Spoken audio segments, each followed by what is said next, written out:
Hi guys, and welcome to America History Tales. Tonight we step into a place that feels loud, crowded, and strangely quiet all at once. You stand in a dusty square under a hot pressing sun, surrounded by unfamiliar faces, the air thick with murmurs and the shuffle of boots. Somewhere nearby, a gavel taps wood. A voice calls out numbers as if they were ordinary things. You realise slowly that those numbers are people. You are one of them. And here is the uncomfortable truth. You probably would not survive this life unchanged, no matter how strong you think you are. So before you get comfortable, take a moment to like the video and subscribe, but only if you genuinely enjoy what I do here. And as always, feel free to share where you are in the world and what time it is for you right now. Now dim the lights, and you remain where you are waiting, not because you choose to, but because there is nowhere else to go. The ground beneath your feet is packed dirt dry and cracked. You can smell sweat, leather, tobacco, and something metallic that lingers faintly in the air. Around you, people stand in a loose line, some staring straight ahead, others glancing nervously at the crowd gathering nearby. No one speaks much. The silence is not peaceful. It is heavy, cautious, almost fragile. A man walks past you slowly as if examining livestock. That is not a metaphor. It is a common reality of slave markets across the antebellum South. Buyers often inspected enslaved people by checking teeth muscle posture, even asking them to move or lift objects to prove their strength. You feel his eyes on you, assessing, calculating. He does not ask your name. He does not need it. You shift your weight slightly, trying not to draw attention, but also trying not to appear weak. There is a strange balance here, too strong, and you might be bought for the hardest labour. Too weak, and you might be dismissed or treated even worse. Nearby, a child clings to a woman's dress. The child's fingers are tight, almost desperate. The woman keeps her face still composed in a way that feels practiced. This moment has happened before, and it will happen again. Families stand together, but everyone knows that standing together does not mean staying together. A curious detail that people do not always expect is how structured these auctions could be. Some were advertised in newspapers days in advance, listing ages, skills, and even personality traits. It sounds almost absurd, like a sales catalogue, but that was part of the system. Human lives reduced to bullet points. The auctioneer steps forward now. His voice is confident, practiced, almost theatrical. He calls for attention, and the crowd responds immediately. You can hear coins clinking, boots shifting, someone coughing nearby. The rhythm of the event begins to build, steady and relentless. You are guided forward, not roughly but firmly. There is a platform ahead, slightly raised, just enough to make you visible to everyone. The wood creaks as you step onto it. You feel exposed, not just physically, but completely. Every movement, every breath, every blink is now on display. The auctioneer speaks about you. He mentions your age, your strength, your potential. He might even smile while doing it. His tone is light, almost cheerful, which makes the moment feel even more unreal. You are described as if you are not standing right there, hearing every word. Historians still argue whether some auctioneers believed they were simply doing business detached from the human cost, or whether they fully understood and chose to ignore it. Standing here, it feels impossible to imagine not understanding. The tension in the air is too obvious, too sharp to miss. A hand lifts in the crowd. A bid is made. Another follows. The numbers climb quickly, each one erasing a little more of your sense of self. You are no longer a person with a past, with memories, with connections. You are a price. And yet inside your own mind, none of that disappears. You remember things, a voice, a place, the feeling of being known by someone. Those memories sit quietly like small fragile lights you try to protect. Another person is brought up beside you. For a moment your eyes meet. There is no conversation, no shared words, but there is understanding. You are both caught in the same current, carried forward without control. The bidding slows. The auctioneer calls out once, twice, 3 times. The final number is spoken, and just like that, the decision is made. You are sold. It happens so quickly that it almost feels like nothing has changed. But everything has. The buyer approaches. He does not rush. He looks at you again closer this time, as if confirming what he has just purchased. You notice details now. The texture of his coat, the way his boots press into the dirt, the faint smell of something sharp, maybe alcohol or strong cologne. You are told to step down. The platform creaks again, but this time it feels different, heavier somehow. The crowd begins to shift attention, already moving on to the next person, the next transaction. For them, the moment is over. For you, it is only beginning. A small, almost strange detail lingers in your mind. Some enslaved people in rare moments tried to influence how they were perceived during auctions, standing taller or speaking carefully, hoping to be chosen by someone slightly less harsh. It was not a guarantee of anything better, but it was a quiet, calculated attempt to shape fate, even in a system designed to deny that possibility. You are led away from the square. The sounds of the auction fade behind you, replaced by the steady rhythm of footsteps and the distant hum of everyday life, continuing as if nothing unusual has occurred. But for you, everything feels sharper now. The sunlight seems brighter, the air heavier. Each step forward carries a weight you cannot fully name yet. You do not know where you are going. You do not know what tomorrow will look like. All you know is that your life has been measured, priced, and transferred in a single afternoon. And as you walk, you hold on to those small, quiet memories inside you.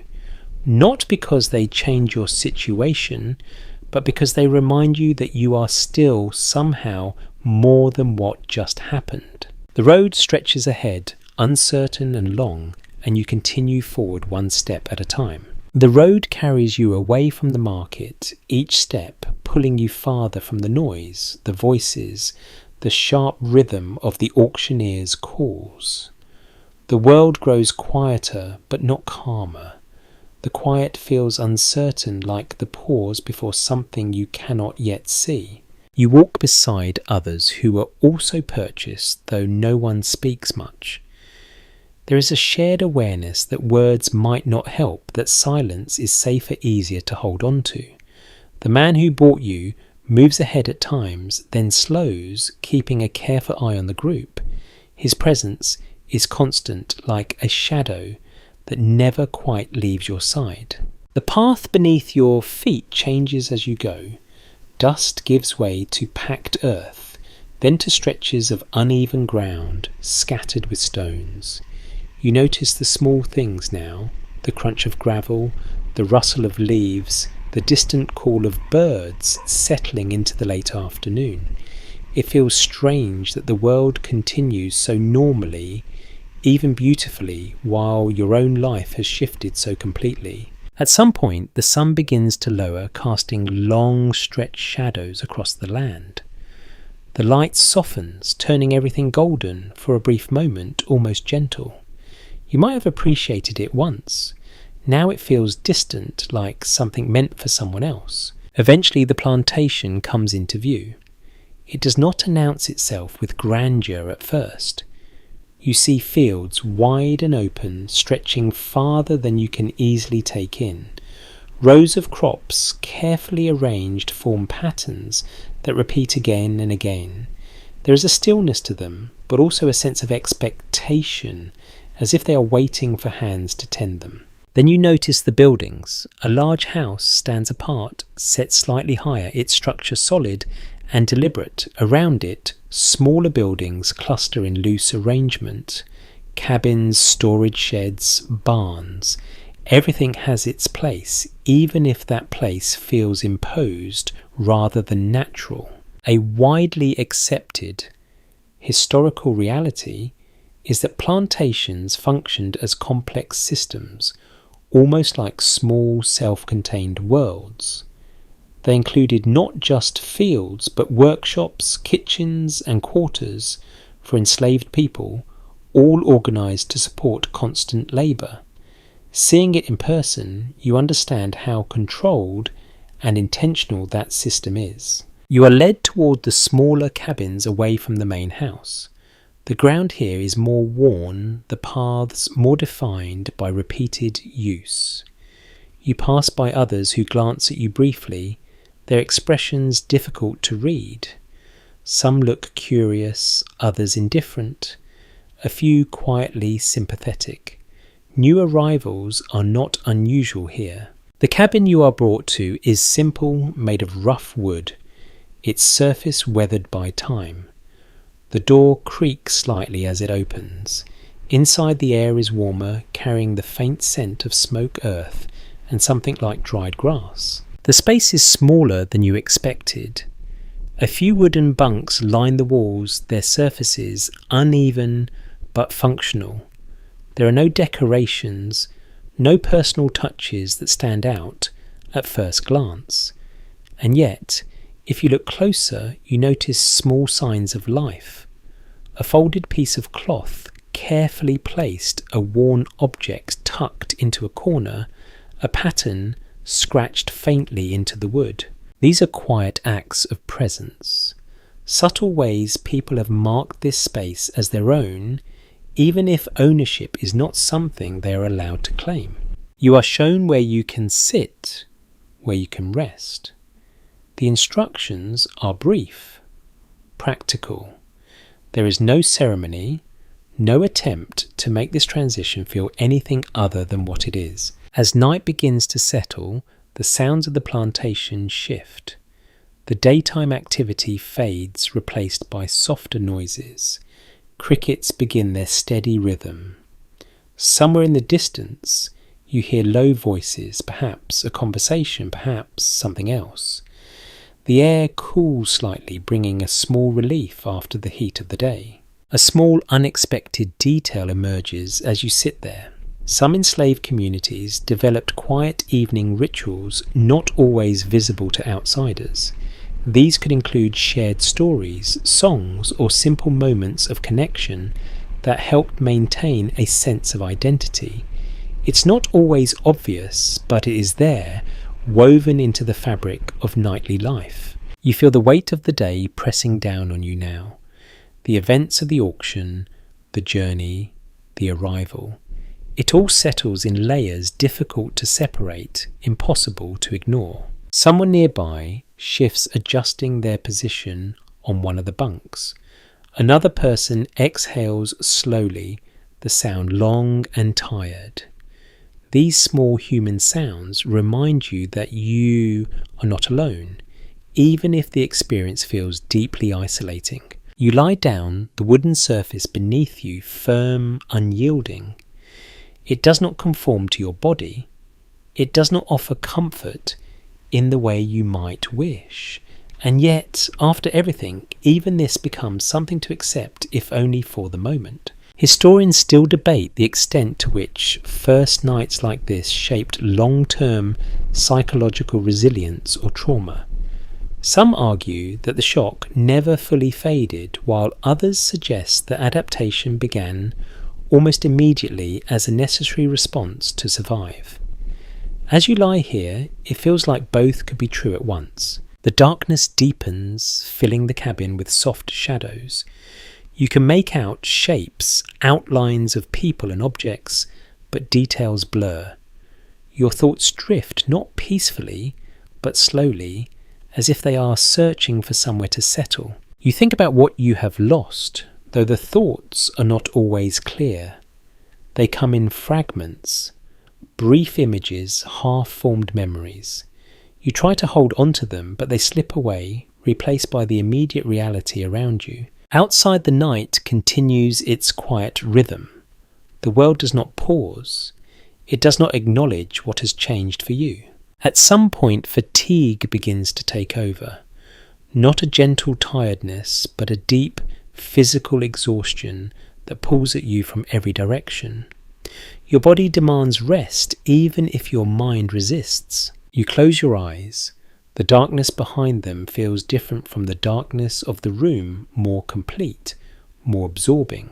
And in that space between waking and sleep, you begin to understand something difficult. This place, this routine, this life, it will not be temporary in the way you might hope. It will continue day after day, shaping everything around you. But for now, there is only this moment. The quiet of the cabin, the steady sounds of the night, and the slow, unavoidable pull of sleep. You drift not into comfort, but into a kind of stillness, holding on to whatever pieces of yourself you can carry forward into tomorrow. Morning does not arrive gently. It comes with a suddenness that feels almost sharp, like being pulled from deep water without warning. A sound cuts through the quiet, a horn or bell, loud and unmistakable. It echoes across the plantation, rolling through the fields, slipping through the gaps in the cabin walls. You open your eyes, not because you are ready, but because you must. The darkness has already begun to lift, replaced by a pale grey light that slowly reveals the outlines around you. Others are stirring too. There is no lingering, no stretching into the day. Movement begins quickly, almost automatically. The air is cool for a brief moment, carrying the damp scent of early morning earth. It will not last. You can already sense the heat waiting just beneath the surface, ready to rise with the sun. You step outside your feet, meeting the ground that still holds a trace of night's coolness. The sky above is wide, slowly brightening, streaked with soft colour. For a fleeting second it almost feels peaceful. Then you remember where you are and the feeling fades. A widely recognised fact is that enslaved people in the antebellum South often worked from sunrise to sunset, especially in large-scale agricultural settings like cotton or tobacco plantations. The workday was long structured by light rather than comfort, and rarely adjusted for fatigue. You are directed toward the fields along with others. The path is familiar already, even though you have only just arrived. It is the same ground walked over and over, worn into shape by repetition. Tools are handed out. Simple, functional, nothing unnecessary. You take one feeling its weight, its rough surface. It is not designed for ease. It is designed for efficiency. The overseer stands at a distance, watching. You can feel his presence without needing to look directly at him. It is a constant awareness, like a pressure at the edge of your thoughts. Work begins without ceremony. You bend, reach, pull, repeat. The rhythm is immediate, relentless. There is no time to ease into it, no gradual adjustment. The pace is set and you are expected to match it. The ground is uneven beneath your feet. The plants stretch in long rows, their leaves brushing against your hands, sometimes soft, sometimes sharp. Dirt clings to your skin, settling into every crease, every line. At first, your movements feel awkward, unfamiliar. You watch others trying to match their pace, their technique. They move with a kind of practiced efficiency, not because it is easy, but because they have learned how to endure it. A small, unexpected detail emerges as you work. In some plantations, experienced workers quietly guided newcomers through gestures or brief murmurs, helping them avoid mistakes that might draw punishment. It is not formal teaching, but it is knowledge passed carefully, almost invisibly. The sun rises higher, and with it comes the heat. It builds steadily, pressing down on you, wrapping around your shoulders, your back, your neck. Sweat forms quickly, then continuously, until it feels like a constant layer on your skin. Time begins to blur. The repetition of movement, the steady rhythm of labour, it all blends together. Minutes stretch, hours fold into one another. You try not to think about how long the day will be. It is easier to focus on the next movement, the next task, the next breath. The sounds around you form a pattern. The rustle of plants, the soft thud of tools, the occasional call from the overseer. There is very little conversation. Words take energy, and energy is something you must conserve. At some point you notice your hands beginning to ache. The muscles in your arms grow heavy, your back tightens. This is not a sudden pain, but a gradual, deepening discomfort that settles in and refuses to leave. Historians still debate how individuals adapted physically to this kind of labour over time. Some suggest that the human body adjusted to the demands, while others emphasise the long-term damage and strain that accumulated. As you continue working, it feels less like adaptation and more like endurance. There is a brief pause at midday. It is not long, but is enough to step back to breathe slightly deeper. Food is distributed, simple and limited.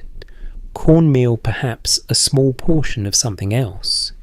It is not a meal designed for satisfaction, but for continuation. You eat quickly, not because you are rushed, but because hunger makes it almost automatic.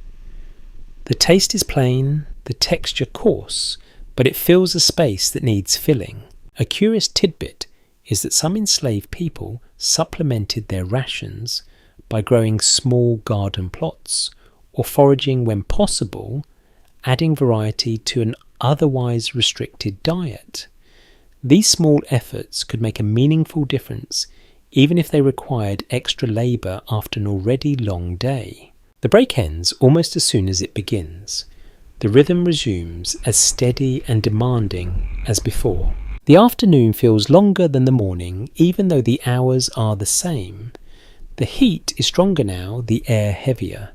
Your movements slow slightly, despite your efforts to maintain pace.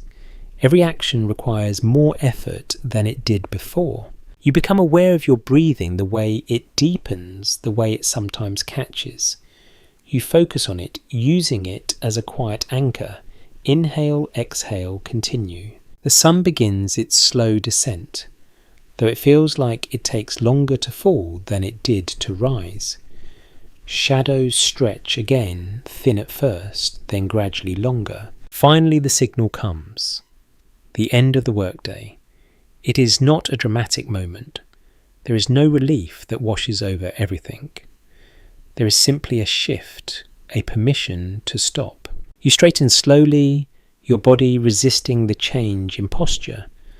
Muscles that have been in motion all day now feel stiff, uncertain. The walk back to the cabins is quieter than the walk to the fields. Fatigue settles over everyone, softening movements, lowering heads. The path feels longer now, even though it is the same distance. As you approach the cabins, the light continues to fade. The sky transitions through soft colours, then into deeper shades. The air cools slightly, offering a small fleeting comfort. You step inside, returning to the space that is already becoming familiar. The same bunks, the same walls, the same quiet presence of others. The day has taken something from you. Energy, certainly, perhaps more than that. But it has also shown you the rhythm that will shape your life here. You sit or lie down, or simply pause, letting your body settle as much as it can. The sounds of the plantation shift once more, moving from the intensity of day into the subdued quiet of evening. And as you close your eyes again, you carry with you the knowledge of what tomorrow will likely bring. The same horn, the same fields, the same unbroken rhythm. It is not surprising anymore. That might be the most unsettling part of all. The next morning, feels less like a surprise and more like a continuation. The sound that wakes you is no longer unfamiliar. It cuts through your sleep in the same sharp way, but now your body reacts before your thoughts fully catch up. You rise more quickly this time, not because you are less tired, but because you are beginning to understand what happens if you do not. Outside, the early air brushes against your skin, cool but fleeting. The sky is just beginning to lighten, and for a brief moment the world holds that same quiet pause before motion begins. It almost feels like a breath being taken. But the pause does not last. You move with the others toward the fields again, your steps falling into a rhythm that is already becoming familiar. The ground feels the same beneath your feet. The path is no longer something you observe. It is something you follow. And then there is him. The overseer stands where you expect him to be, though you never remember seeing him arrive. His presence feels constant, as if he is always there, even when you are not looking. He does not need to speak often. The possibility that he might is enough. It is widely documented that overseers were responsible for enforcing discipline and maintaining productivity on plantations. They acted as intermediaries between enslavers and the people forced to work the land, often judged by how much labour they could extract. That pressure shaped how they behaved, sometimes in ways that were harsh, sometimes unpredictable. You feel his gaze before it lands directly on you. It's not just watching, it is measuring, comparing, deciding. Work begins again, and you fall into it more quickly now. Your movements are still heavy, your muscles still sore from the previous day, but there is less hesitation. You understand the rhythm a little better. You know what is expected, even if you cannot meet it perfectly. The overseer walks along the rows, his steps steady, unhurried. He carries something in his hand, not always used but never ignored. The sight of it is enough to keep everyone alert. There's a strange tension that fills the air. It's not loud, not obvious, but it is there, woven into every movement. You feel it in the way people adjust their pace. When he passes, in the way conversations stop before they begin, in the way eyes lower just slightly. A lesser known detail is how much of this control relied on anticipation rather than constant action. The threat of punishment often shaped behaviour before any punishment was actually given. It created an environment where people monitored themselves not out of choice but out of necessity. You try to keep your focus on your work. Bend, reach, pull, repeat. But your awareness is divided. Part of you is always tracking where he is, how close he might be, whether his attention is moving towards you or away. At one point, someone a few rows over slows down. It is small, barely noticeable at first. Maybe their hands hesitate, or their posture shifts. But the overseer notices. He changes direction, moving toward them with a calm that feels more unsettling than anger. There is no shouting at first, just a presence, a pause, a moment where everything else seems to quiet. Then his voice, sharp but controlled, instructions, correction, expectation. The person responds quickly, their movements speeding up, their focus tightening. You do not look directly, but you are aware of everything. The shift in tone, the change in energy, the way the moment ripples outward, affecting everyone nearby. Researchers continue to examine how psychological pressure functioned alongside physical enforcement in these environments. Some suggest that constant surveillance created a form of internalized control where individuals adjusted their behavior even when no direct threat was visible.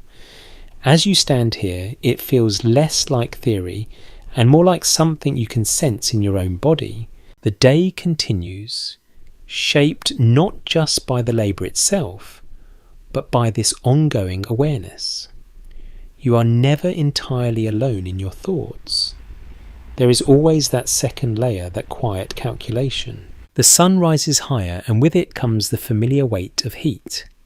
Sweat forms again, tracing paths down your skin, soaking into your clothes. The air feels thicker, harder to move through. At some point, the overseer passes close enough that you can hear the subtle sounds of his movement, the creak of leather, the faint crunch of dirt beneath his boots. You keep your eyes on your work, careful not to draw attention, careful not to seem inattentive. There is an odd balance you begin to notice.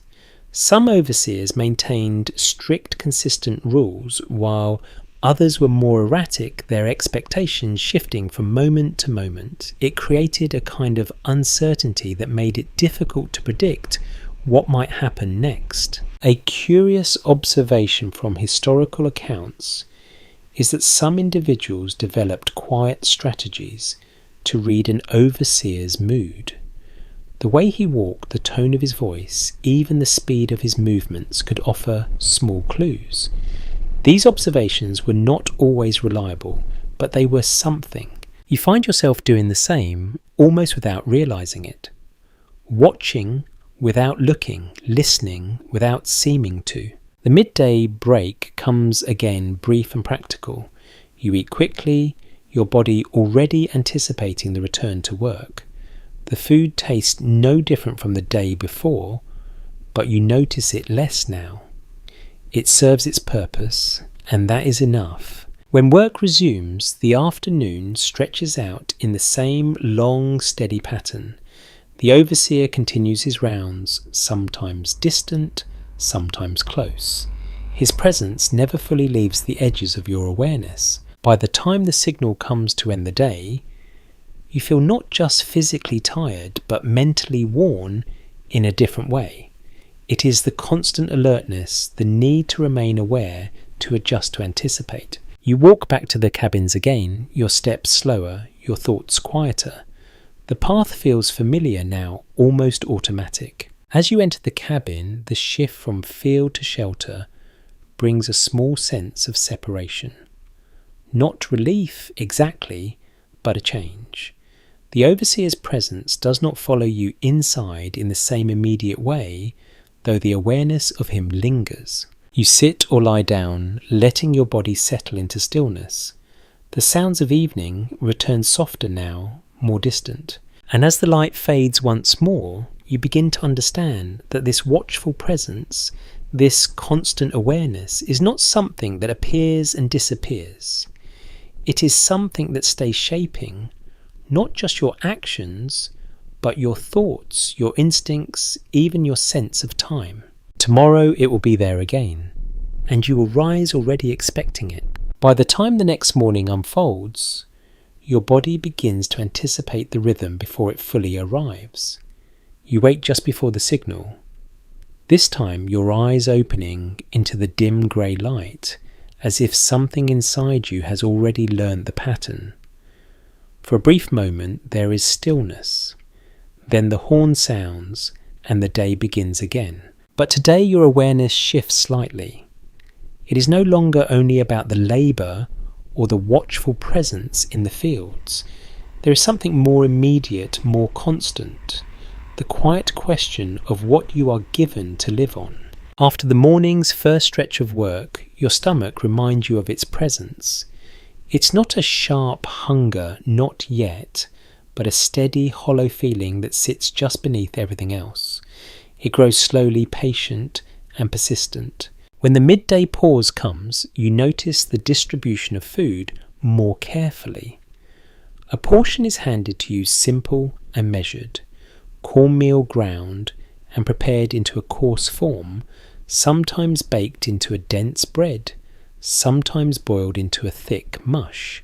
Occasionally there is something else, a bit of salted pork perhaps, or a small addition that breaks the sameness. A well-established historical understanding is that enslaved people were often provided with weekly rations, commonly including cornmeal pork and sometimes molasses.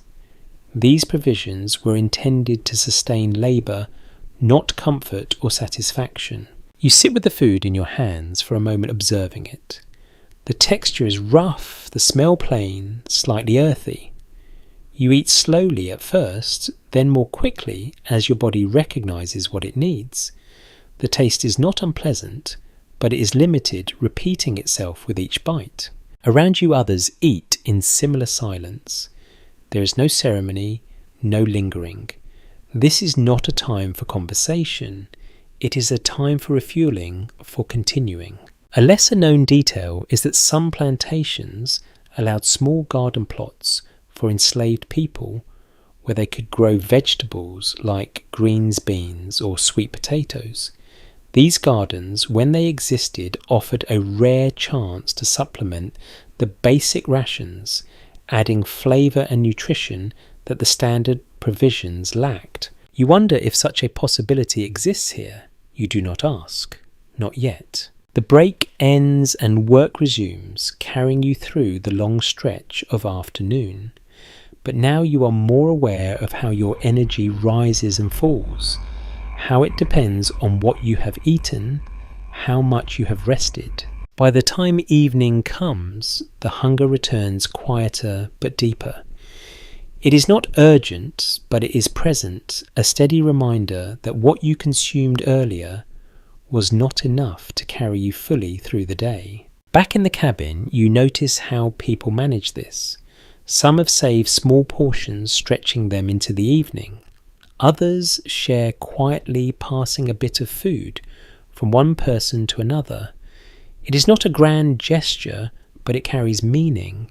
You receive a small piece from someone nearby. No words are exchanged. The act is simple, almost casual, but it feels significant. You accept it with a slight nod, understanding the quiet generosity behind it. The clothing you wear becomes another part of this awareness. The fabric is rough, coarse against your skin. It does not fit in any particular way. It simply exists to cover, to endure. Research into plantation records shows that enslaved people were often issued limited clothing, typically once or twice a year. These garments were functional, made from durable but uncomfortable materials, and expected to last through constant wear. You adjust the fabric at your shoulders, noticing how it rubs slightly after a long day of movement. It is not painful, but it is persistent. Another small discomfort layered onto everything else. Shoes, if you have them, feel stiff, unyielding. If you do not, the ground itself becomes something you must learn to navigate its textures and temperatures, becoming part of your daily experience. A curious observation from historical accounts is that some individuals adapted their clothing over time, making small repairs or adjustments when possible. These changes were subtle, but they reflected a desire to maintain a sense of care even within strict limitations. As night settles in, the cabin grows quieter again. The sounds of eating fade, replaced by the softer rhythms of rest. Someone shifts on a bunk. Another person exhales slowly, the day leaving their body in stages. You sit for a moment, feeling the effects of the day, the labour, the heat, the limited food, the rough clothing. It all combines into a single steady exhaustion. And yet there is something else beneath it, a quiet awareness of how people endure this, not just physically, but in small deliberate ways. Saving a portion of food, sharing when possible, adjusting clothing, creating tiny moments of care within a system that offers very little. Scholars continue to discuss how these everyday acts contributed to resilience, whether they were simply practical responses or something deeper, a form of maintaining identity and dignity. Sitting here, it feels like both at once. You lie down again, the wooden surface familiar now, though no more comfortable. Your body settles into it with a kind of acceptance. Your stomach is not full, but it is no longer empty. Your clothes are not comfortable, but they are enough. It is a strange balance, this idea of enough. Enough to continue, enough to rise again in the morning, enough to move through another day. Outside, the night air carries a faint coolness slipping through the gaps in the cabin walls. The sounds return steady and predictable. Insects, distant voices, the quiet hum of a world that does not stop. You close your eyes, your thoughts slower now, less scattered. And as sleep begins to take hold, you understand something that feels both simple and heavy. Survival here is built on small things.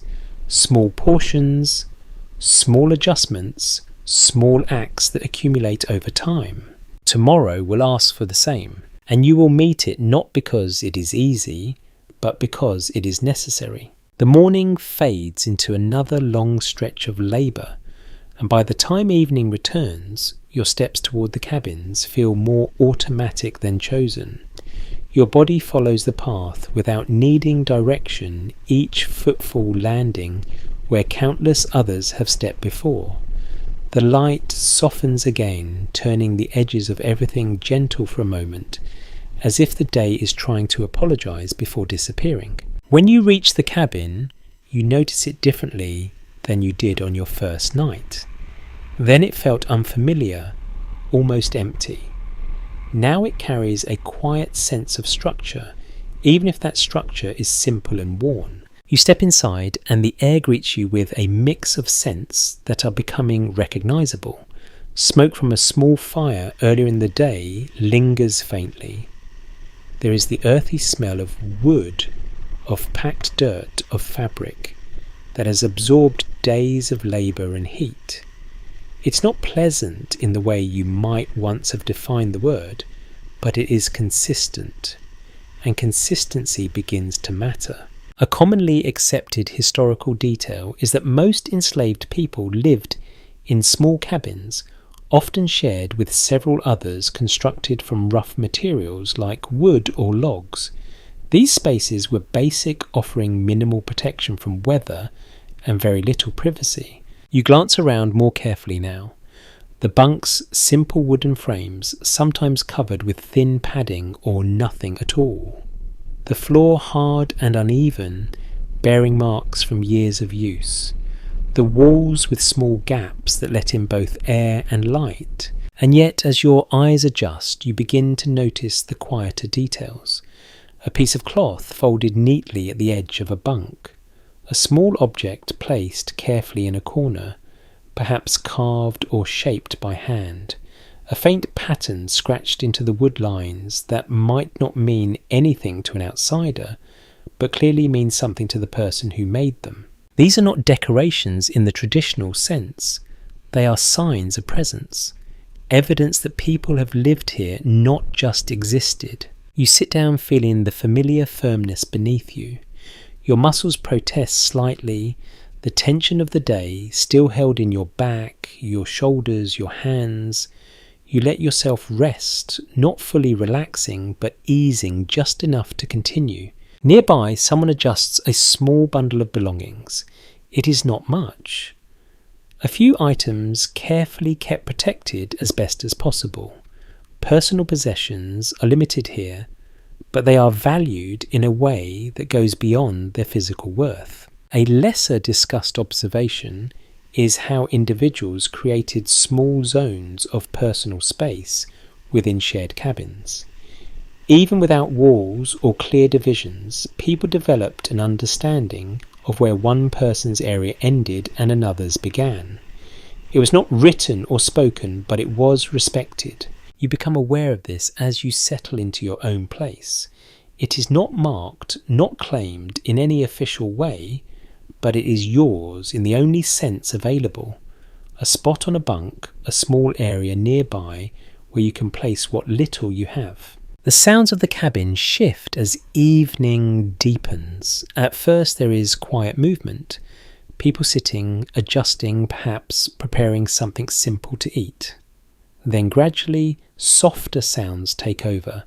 Low voices, brief exchanges, the kind of conversation that does not carry far. You listen without trying to follow every word. The tone matters more than the content. There is a softness to it, a contrast to the sharpness of the day. At one point, a faint hum begins somewhere in the cabin. It is quiet, almost hesitant at first, then steadier. A tune simple and repetitive, but calming in its own way. It does not demand attention.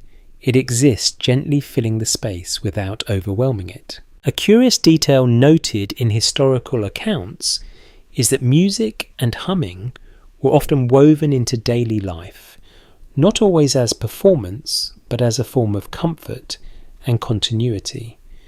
These sounds could ease tension, create connection, and offer a sense of rhythm beyond the demands of labour. You feel the effect of it without fully thinking about it. Your breathing slows slightly. Your shoulders loosen just a little. The cabin is not comfortable in any traditional sense. The air can be thick, the space crowded, the surface is hard. And yet there is something here that was not present in the fields. A small, fragile sense of togetherness. Scholars continue to explore how communal living shaped emotional survival in these environments, whether shared spaces strengthened bonds or intensified strain.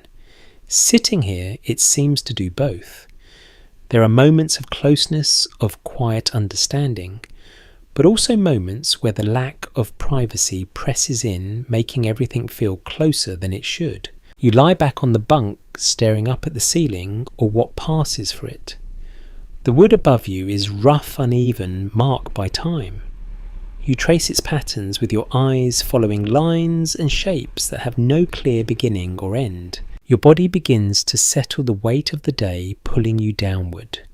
The soreness remains, but it softens at the edges, becoming something you can exist with rather than something you must resist. Outside, the night moves forward in its steady, predictable way. The sounds return, insects, distant movements, the quiet presence of the world beyond the cabin walls. Inside, the hum fades, replaced by the slower rhythm of breathing as people begin to sleep.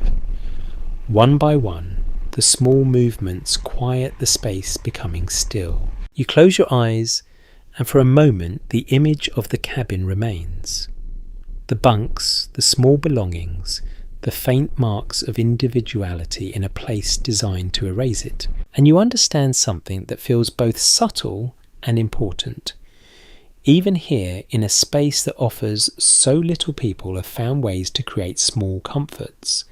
Not grand, not obvious, but enough to hold on to. Tomorrow the fields will call you back. The overseer's presence will return. The labour will begin again. But for now, in this dim shared space, there is a brief pause. A moment where the demands of the day loosen their grip just enough for you to rest. And you take it quietly because you know how necessary it is. The pattern of days continues, each one folding into the next, with only small variations until something begins to stand out more clearly than before.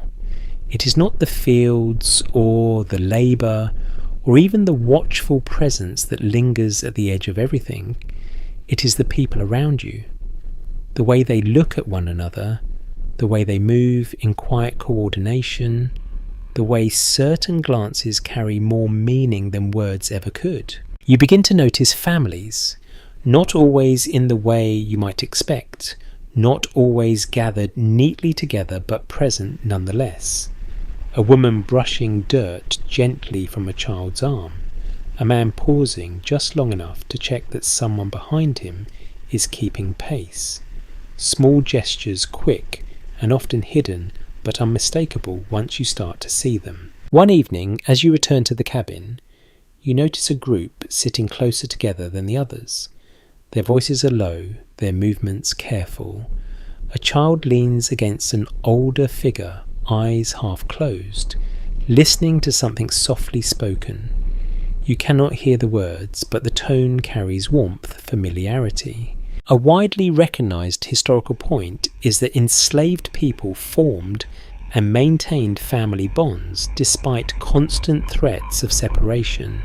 Marriages were not legally recognised and children could be sold away at any time, yet families still formed held together by commitment rather than law. You sit nearby, not intruding but aware. The closeness between them feels almost fragile, like something that must be protected from the outside world. Later, as the cabin quiets, you hear a different kind of sound. Not humming this time, but a soft whisper, a story perhaps passed from one voice to another. The rhythm is slow, deliberate, as if each word is being placed carefully, chosen not just for meaning, but for comfort. An interesting detail noted in personal narratives is how storytelling became a way to preserve memory and identity. Stories carried fragments of the past lessons, humour and sometimes quiet defiance, all woven into simple moments like this. You find yourself listening even when you do not catch every word. The cadence alone is enough to hold your attention, to draw you into something that feels older, deeper than the present moment. But alongside these moments of connection, there is always an undercurrent of uncertainty. It appears in brief silences, in the way conversations sometimes stop abruptly, in the way people glance toward the door or the outside, as if expecting interruption. You hear it one day in the fields, a short exchange between two people working side by side. It is quiet, almost hidden beneath the sound of labour. A name is mentioned, followed by a pause that feels heavier than the words themselves. You do not ask what it means. You begin to understand that some things are known without being explained. Researchers continue to examine how the constant threat of separation shaped emotional bonds, whether it made relationships more guarded or more intense. Observing these moments, it feels like both exist at once. There is closeness, deep and genuine, but also a carefulness, a sense that nothing can be taken for granted. One afternoon, you see it more clearly. A small group gathers near the edge of the field, their movements slower than usual. The overseer is at a distance, his attention elsewhere for the moment. A woman holds a child close in her arms, wrapped tightly, almost as if she is trying to memorize the feeling. The child's face is turned into her shoulder, hidden from view. Nearby, another figure stands, watching, not interfering, but present. There is no announcement, no explanation, but the weight of the moment is unmistakable. A detail often mentioned in historical records is how sales or transfers could happen with little warning. Families might be separated suddenly with no time to prepare or say proper goodbyes. The unpredictability made every connection feel both precious and vulnerable. You look away after a moment, not out of disinterest, but out of respect. Some moments feel too personal to witness fully. That evening, the cabin feels different, quieter though not empty. The spaces between people seem slightly wider, even if nothing has physically changed. Conversations are softer, more measured. You sit in your usual place, aware of how these bonds shape the atmosphere around you. Even if you are not part of a specific family, here you are surrounded by their presence, their connections, their quiet resilience. A small but meaningful observation emerges over time. People find ways to maintain these relationships even under pressure. They share food, as you have experienced. They offer small gestures of care, a touch on the shoulder, a brief smile, a whispered word. These acts may seem minor, but they carry weight far beyond their size. Some historians suggest that these everyday expressions of care were essential to emotional survival, creating networks of support that helped individuals endure. Sitting here, it feels less like a theory and more like something you can see and feel around you. The night deepens and the cabin settles into its familiar rhythm. The sounds of breathing, of shifting, of quiet rest. You lie down, your body easing into stillness once more. Your thoughts drift, but they return again and again to what you have observed.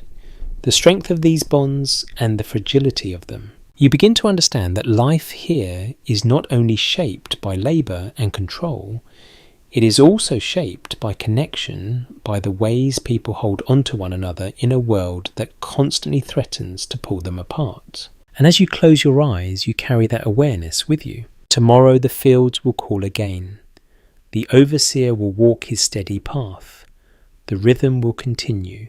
But beneath it all, these quiet bonds will remain, shifting, adapting, enduring, in ways that are not always visible, but always present. The days pass in their steady rhythm, and you begin to notice something that had been at the edges of your awareness before. Children are everywhere here, not in large obvious groups at first glance, but woven quietly into the life around you. You see them in the early morning moving more slowly than the adults, their eyes still heavy with sleep. You notice them near the cabins, sitting close to older figures, watching everything with a kind of careful attention that feels older than their years. Childhood here does not unfold the way you might expect. It does not stretch out in long, carefree afternoons or playful wandering. It exists within the same structure as everything else, shaped by the same demands, the same limitations. A well-supported historical observation is that enslaved children often began contributing to labour at a young age, sometimes as early as 5 or 6, depending on the plantation and the type of work required. Their task might start small, carrying water, gathering kindling, watching younger children, but they grew quickly into more demanding roles. One morning, as you move toward the fields, you notice a small group trailing behind an older worker. Their steps are shorter, uneven at times, but determined. They carry simple items, tools scaled down or adapted, and they mimic the movements they have seen so many times. There is no formal instruction, no classroom, no structured lesson. Learning happens through watching, through repetition, through quiet correction. A gesture here, a brief word there, enough to guide without drawing attention. A lesser-known detail from personal accounts is how older children often took on teaching roles for younger ones, passing along knowledge about tasks, expectations, and even how to avoid certain dangers. It created a chain of learning that did not rely on formal systems but on shared experience. You observe this in small moments. A slightly older child adjusting the grip of a younger one, showing how to hold something properly. A quiet shake of the head followed by a quick demonstration. It is subtle, almost easy to miss, but it is constant. At midday, during the brief pause, children gather near the edges of the space close to those they trust. Their movements are lighter, their voices slightly more animated, though still careful. There are moments where something like play appears, quick bursts of energy, a small laugh, a chase that lasts only a few seconds before it settles again. These moments feel fragile, like something that exists only because it must not, because the environment encourages it. Some historians suggest that children created their own forms of play within these constraints, using whatever was available to them. Simple objects, bits of wood, pieces of cloth, anything that could be transformed, even briefly, into something imaginative. You see it one evening near the cabins. A group of children gathered around a small space, their attention focused on something in the dirt. One draws a shape, another adds to it, their movements quick and collaborative. There is a quiet excitement in their posture, a shared focus that feels different from the rest of the day. It does not last long. It cannot.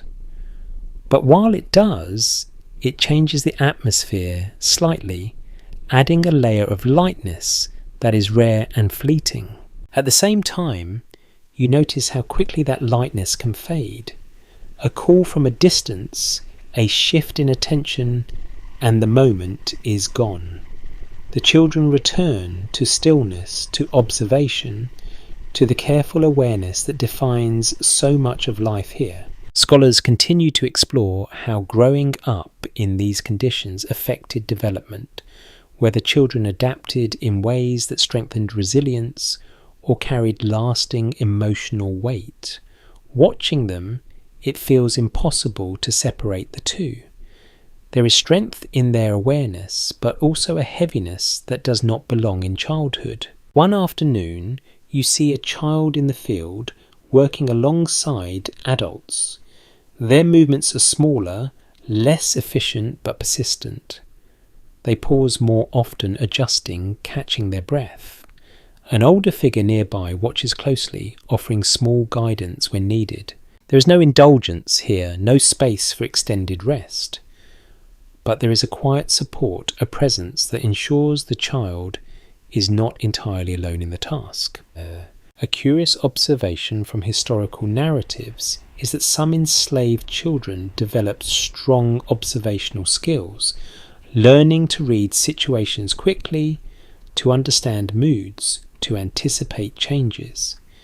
These abilities were not taught directly, but they became essential for navigating daily life. You begin to see this in the way children move through the space, the way they glance toward the overseer without seeming to, the way they adjust their behaviour based on subtle shifts in tone or movement. As evening returns and the cabin fills again, children settle among the adults, often close to those they trust most. You notice how they lean into that proximity, seeking comfort in ways that feel instinctive. A soft voice begins again, telling a story, perhaps the same one from before, perhaps a new one. The children listen, their bodies still, their attention focused. For a moment the world narrows to that shared space, that quiet exchange. You lie down listening as well, the rhythm of the voice blending with the steady sounds of the night. And you understand something that feels both simple and profound. Childhood here is not absent, but it is different. It exists within constraints, shaped by necessity, yet still finding small ways to express itself. Tomorrow, the same patterns will continue. The children will rise, move, learn, adapt. They will grow not in the way the world might expect, but in the way this place requires. And you will continue to observe, to notice these small important details that reveal how life here unfolds even in its most difficult forms. By now the patterns of the plantation feel familiar in a way that settles into your bones. The early rising, the long hours, the quiet evenings. But as your awareness sharpens, you begin to notice that not all lives here follow the exact same rhythm. Some people move differently through the day. Their tasks take them away from the fields toward the buildings, the workshops, the main house. Their pace is not always slower, but it is different. Their work carries another kind of weight. You see one of them in the morning as you head toward the rows. A man passes by carrying tools that are not meant for the soil. Metal gleams faintly in the early light. His hands are marked not just by labour, but by precision, small cuts, darkened edges. A blacksmith, perhaps, or someone trained in a skilled trade. A broadly accepted historical understanding is that many plantations relied on enslaved individuals with specialised skills such as carpentry, blacksmithing, or cooking. These roles were essential to the plantation's function and often required years of learned experience. You watch him for a moment as he disappears toward a separate structure. His path diverges from yours, though both lead to labour. In the main house, others work in quieter, more controlled spaces. You glimpse them occasionally when passing nearby, a figure moving swiftly across a polished floor, another carrying a tray with careful balance. Their movements are precise, measured, shaped by a different set of expectations. These roles might seem easier from a distance. the absence of the open field, the shelter from the sun. But as you observe more closely, you begin to understand that the pressures here are no less present, only changed. An interesting detail from historical records is that house servants were often under closer and more constant scrutiny, expected to maintain strict behaviour and appearance. Mistakes could carry immediate consequences, and the lack of physical distance from enslavers created its own form of tension. You notice how those working near the house carry themselves. Their posture is controlled, their expressions carefully neutral. There is little room for visible fatigue even if it exists beneath the surface. In contrast, the field allows for a different kind of movement. The labour is heavier, more physically demanding, but the space is wider, the distance greater. The overseer watches, but there are moments, brief and rare, where attention shifts away. Scholars continue to discuss whether these differing roles created divisions or hierarchies among enslaved people themselves, or whether shared circumstances kept bonds intact. Observing the interactions, it seems complex. There are differences certainly, but also connections that cross those boundaries. One evening, as you return to the cabins, you see individuals from these different roles gathering in the same space. The distinctions of the day soften slightly. Conversations begin quiet but present. Information is exchanged in small fragments. A cook might mention something overheard in the main house. A craftsman might share news from a nearby area. These pieces of information move carefully past from one person to another, forming a kind of network that exists beneath the surface of daily life. A lesser known observation is how skilled workers sometimes had limited mobility beyond the plantation, especially when hired out for tasks elsewhere. This exposure could bring back knowledge, news, or experiences that others did not have direct access to. You listen as these exchanges unfold. The tone is cautious, but there is a sense of importance in what is being shared. Information here is not casual. It carries weight. You begin to notice how people position themselves within this system, not by choice, but by circumstance, by assignment, by skill. Each role comes with its own challenges, its own expectations, its own risks. A woman who works inside the house sits quietly near the edge of the cabin. Her hands rest still for a moment, a rare pause. You notice how she watches the room, aware of everyone, yet slightly apart. Nearby, someone from the fields leans back, stretching slowly, the day's labour visible in every movement. Their exhaustion is open, unhidden. These differences exist side by side, neither fully separate nor entirely the same. A curious detail noted in personal accounts is that some skilled individuals took pride in their abilities, finding a sense of identity within their work despite the conditions surrounding it. This pride did not erase the reality of their situation, but it added a layer of self-definition that was important. You see this in the blacksmith again one evening. He examines a tool he has shaped, turning it slightly in his hands, checking its balance. There is a quiet focus there, a moment of attention that belongs to him, even if everything else does not. As the night deepens, the cabin fills with its usual rhythm. Conversations fade, replaced by softer sounds. You lie down your thoughts, moving through what you have observed. The different paths within the same place, the ways people adapt, not just to survive, but to maintain some sense of who they are. Tomorrow you will return to the fields. Others will return to their own tasks, their own roles. The system will continue, structured and controlled. But beneath it there is a quiet complexity, a network of skills, relationships, and small exchanges that shape life in ways that are not immediately visible. And as you close your eyes, you carry that understanding with you. Not all days are the same, even when they look alike from a distance. The evenings begin to feel like their own world separate from the long stretch of daylight labour. Not freer, not entirely safe, but different in tone, in rhythm, in what quietly unfolds. Once the work is done and the overseer's direct presence fades into the background, you notice it again as you step into the cabin. The air feels softer, not because anything has changed physically, but because the expectations of the day loosen just slightly. People sit closer together, movement slow. Voices when they come carry a different weight. Tonight, something draws your attention more clearly than before.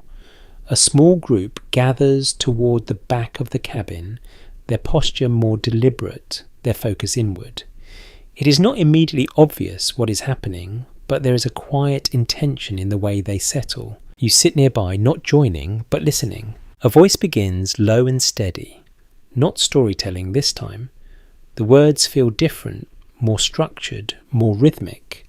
Others respond softly, repeating certain phrases, their voices blending together in a way that feels both personal and shared. A widely acknowledged historical insight is that religion played a complex role in enslaved communities. Enslavers often promoted controlled forms of Christianity, emphasizing obedience, while enslaved people developed their own interpretations and practices that carried deeper, often more personal meanings. As you listen, you sense that this gathering belongs to the latter. There is no overseer here, no external voice guiding what is said. The tone is intimate, reflective, carrying both hope and something quieter, something that feels like resilience. A faint hum begins beneath the words, almost like a foundation. It grows gradually, not overpowering, but present enough to shape the space. The rhythm is slow, steady, almost like breathing. An intriguing detail found in historical narratives is the existence of what were sometimes called invisible gatherings, secret religious meetings held away from direct supervision. These gatherings allowed enslaved people to express faith in ways that were more personal and less restricted, often blending spiritual belief with a sense of community and quiet resistance. You begin to understand that this might be one of those moments, even if it is happening within the cabin itself. The secrecy is not always about location. Sometimes it is about tone, about meaning, carried beneath the surface of ordinary words. The voice leading the gathering speaks again, softer now. There is a pause after each phrase, giving space for it to settle. Others respond, their voices overlapping slightly, creating a layered sound that fills the room without becoming loud. You notice how people hold themselves during this time. Shoulders relax, heads lower slightly, eyes close, not in sleep, but in focus. For a moment the cabin feels different. The walls, the bunks, the worn floor, they remain the same, but the atmosphere shifts. It becomes something quieter, more centered, as if the space itself is being reshaped by what is happening inside it. Researchers continue to explore how spiritual practices functioned within enslaved communities, whether as a source of comfort, a form of subtle resistance, or both intertwined. Sitting here, it feels like a place where people can gather pieces of themselves that the day has scattered. You feel it in your own body, even as an observer. Your breathing slows slightly. The constant alertness that follows you through the day softens at the edges. The words continue weaving together themes of endurance, of hope, of something beyond the immediate world. They do not deny the reality of the present, but they do not remain confined to it either. A small but meaningful observation from personal accounts is how songs and prayers often carried layered meanings. On the surface, they expressed faith. Beneath that, they could carry messages of longing, of freedom, of connection that went beyond what was spoken directly. You listen more closely now, aware that there may be more here than you can fully understand. The tone, the rhythm, the pauses, they all suggest something deeper, something carried quietly between those who know how to hear it. As the gathering continues, the sound rises slightly, then falls again like a gentle wave. It never becomes loud enough to draw attention beyond the cabin, but it fills the space completely for those within it. Eventually the voices begin to quiet. The hum fades, leaving a soft stillness behind. No one announces the end. It simply arrives naturally as the moment completes itself. People shift slowly, returning to their places, their movements calm, unhurried. The atmosphere lingers for a few moments longer, then gradually blends back into the familiar rhythm of evening. You lie down, your mind still holding on to the sounds you have heard. The cadence of the voices, the way they rose and fell, the sense of connection that filled the space. Tomorrow the fields will demand the same labour. The overseer will walk his steady path. The structure of the day will return unchanged. But now you know that within that structure, there are moments like this. Moments where something else emerges, something not defined by labour or control, but by shared belief, by quiet expression, by the simple act of gathering together. As your eyes close, the memory of the voices stays with you softer now, like an echo. And for a brief moment, the weight of the day feels a little lighter, not because it has changed, but because you have seen how people carry it together. The next evening settles in with the same familiar rhythm, yet your attention feels sharper, now tuned to the quieter layers beneath the surface. The fields, the labour, the watchful presence during the day all remain unchanged, but once the light fades, something else begins to rise again. You notice it first as a faint sound, barely more than a thread in the air. A voice soft and steady beginning a melody that feels both simple and deeply rooted. It's not loud enough to carry far, but it does not need to. Those nearby hear it, and gradually others join in. You remain still listening. The song builds slowly, each voice entering carefully blending rather than standing apart. There is no rush, no need to impress. The sound grows in layers, creating a quiet fullness that fills the cabin. A commonly recognised historical insight is that music played a central role in the lives of enslaved people, particularly spirituals and work songs that carried rhythm, meaning, and emotional expression. These songs often served multiple purposes at once, shaping labour, preserving culture, and offering comfort. As the melody continues, you begin to notice the rhythm beneath it.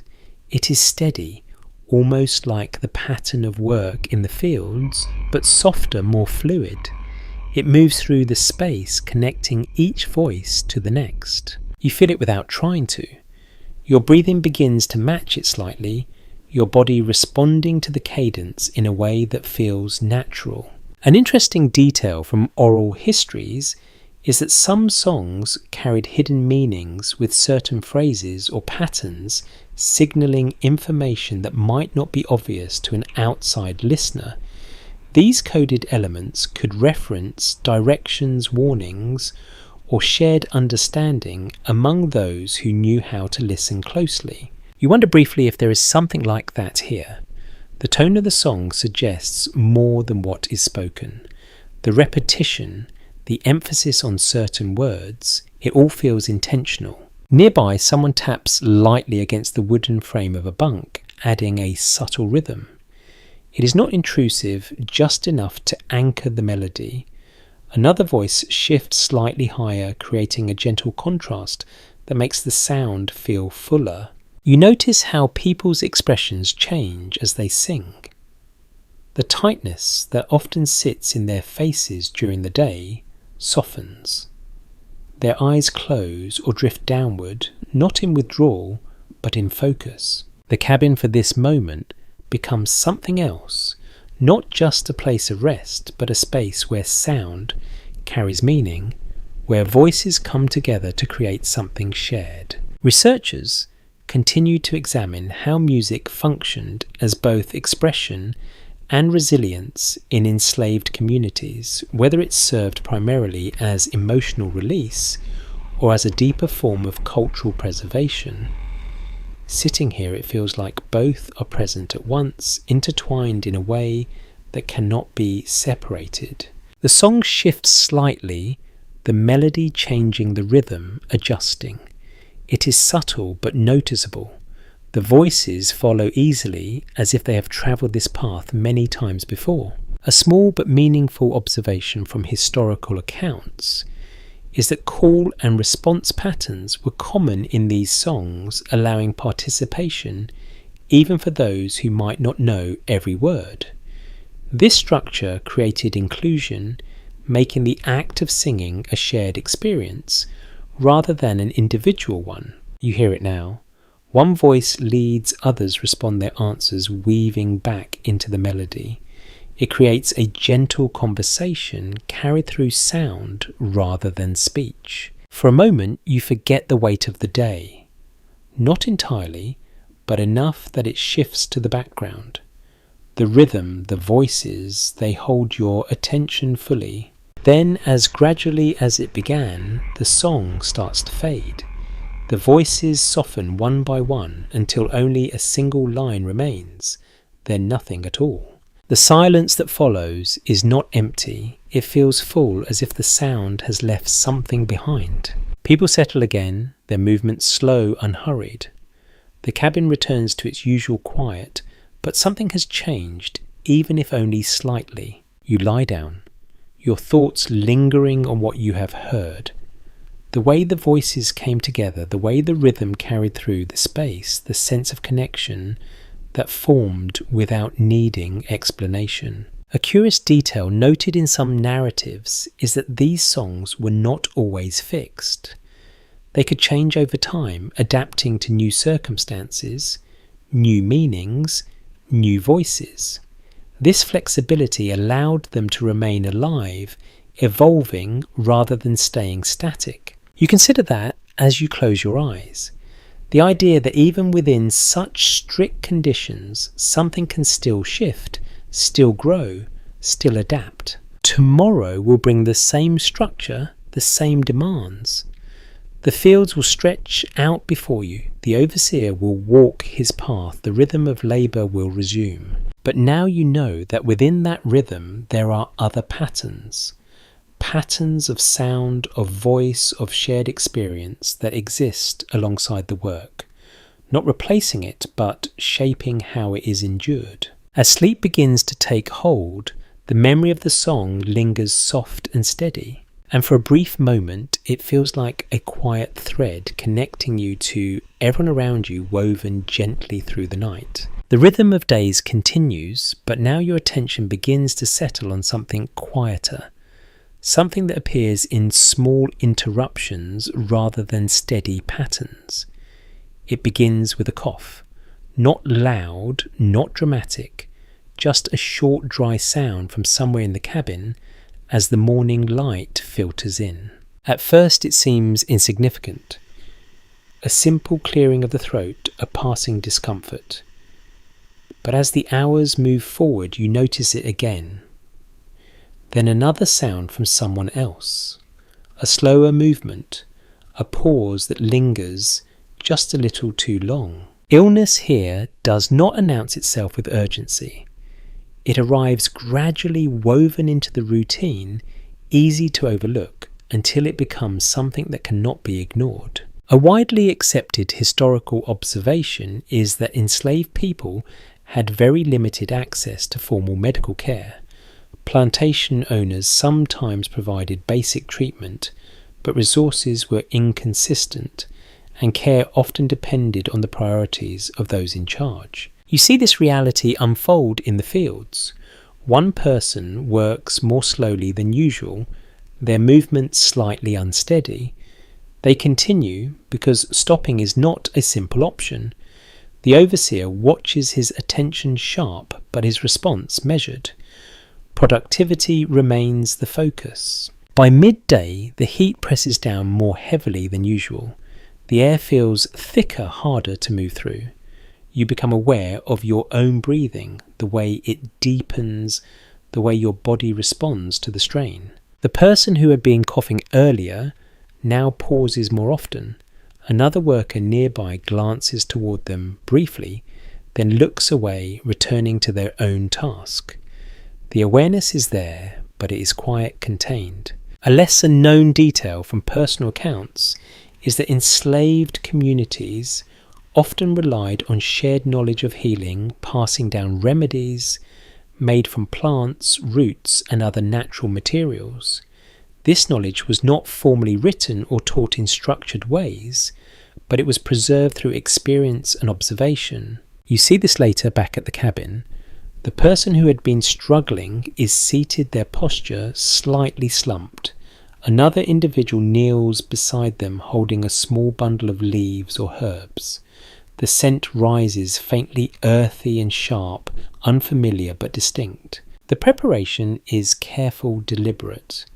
The leaves are crushed, mixed with something else, perhaps water, perhaps another ingredient. The process is quiet, almost ritualistic, as if each step carries meaning beyond its immediate purpose. You watch without speaking. The care being offered is gentle, focused, given without hesitation. A small but meaningful observation from historical narratives is that enslaved healers often held respected positions within their communities.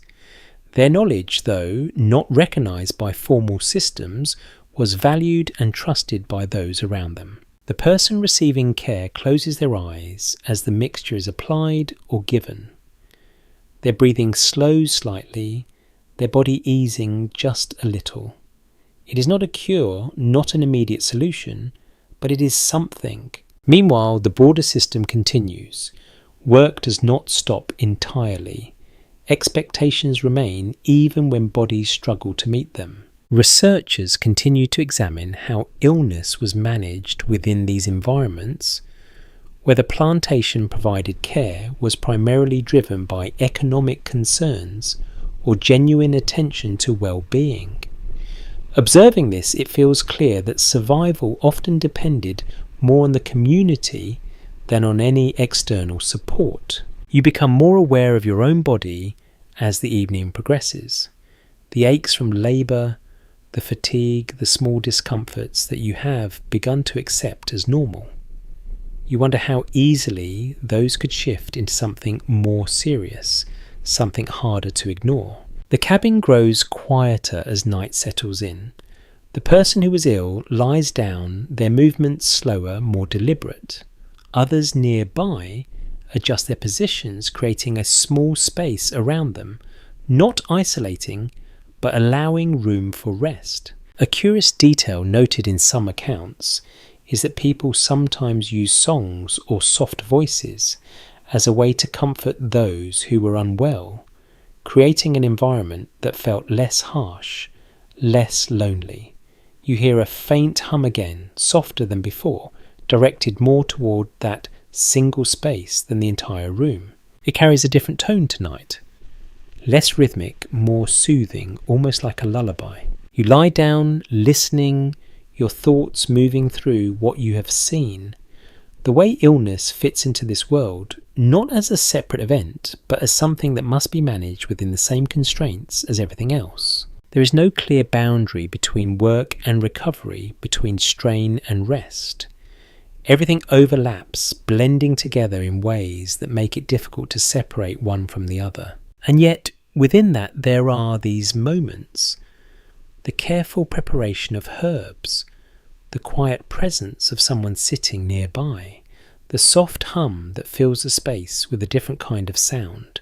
These are not large acts, not dramatic or visible from a distance, but they carry weight, offering something that the broader system does not provide. As your eyes begin to close, you hold on to that awareness. Tomorrow will bring the same demands, the same expectations.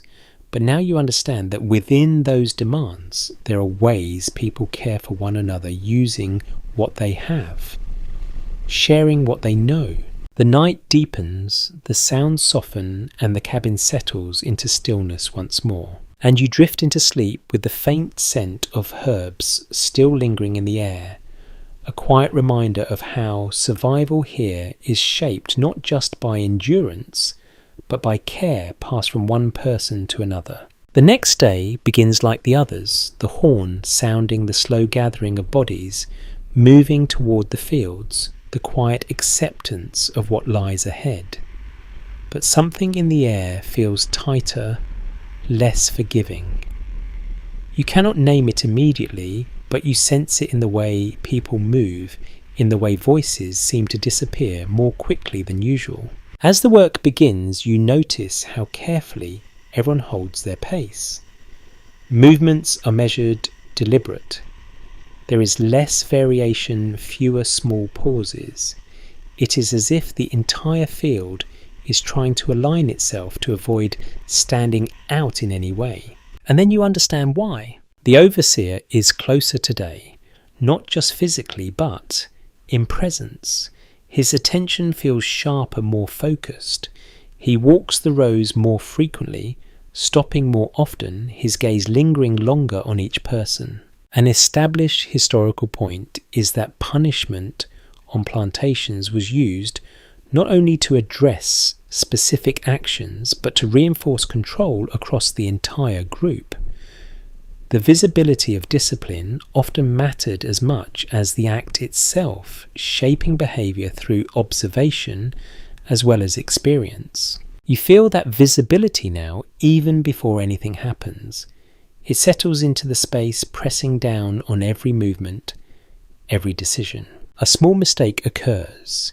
It is almost nothing, a missed motion, a moment of hesitation, but it is enough. The overseer notices.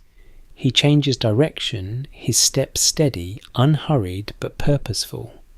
The field seems to quiet further as he approaches. Conversations that were barely there disappear entirely. Even the natural sounds of movement seem to soften. You keep your eyes on your work, but your awareness expands. You hear the shift in tone, the sharpness in his voice, the way it cuts through the air. It is not loud, but it carries weight. The person at the centre of his attention responds quickly, adjusting, correcting, trying to meet the expectation that has been set. But the moment has already taken shape. A lesser discussed aspect of plantation life is how punishment often extended beyond physical consequences. The anticipation, the public nature of it, the way it lingered in the minds of everyone who witnessed it all, contributed to a broader system of control.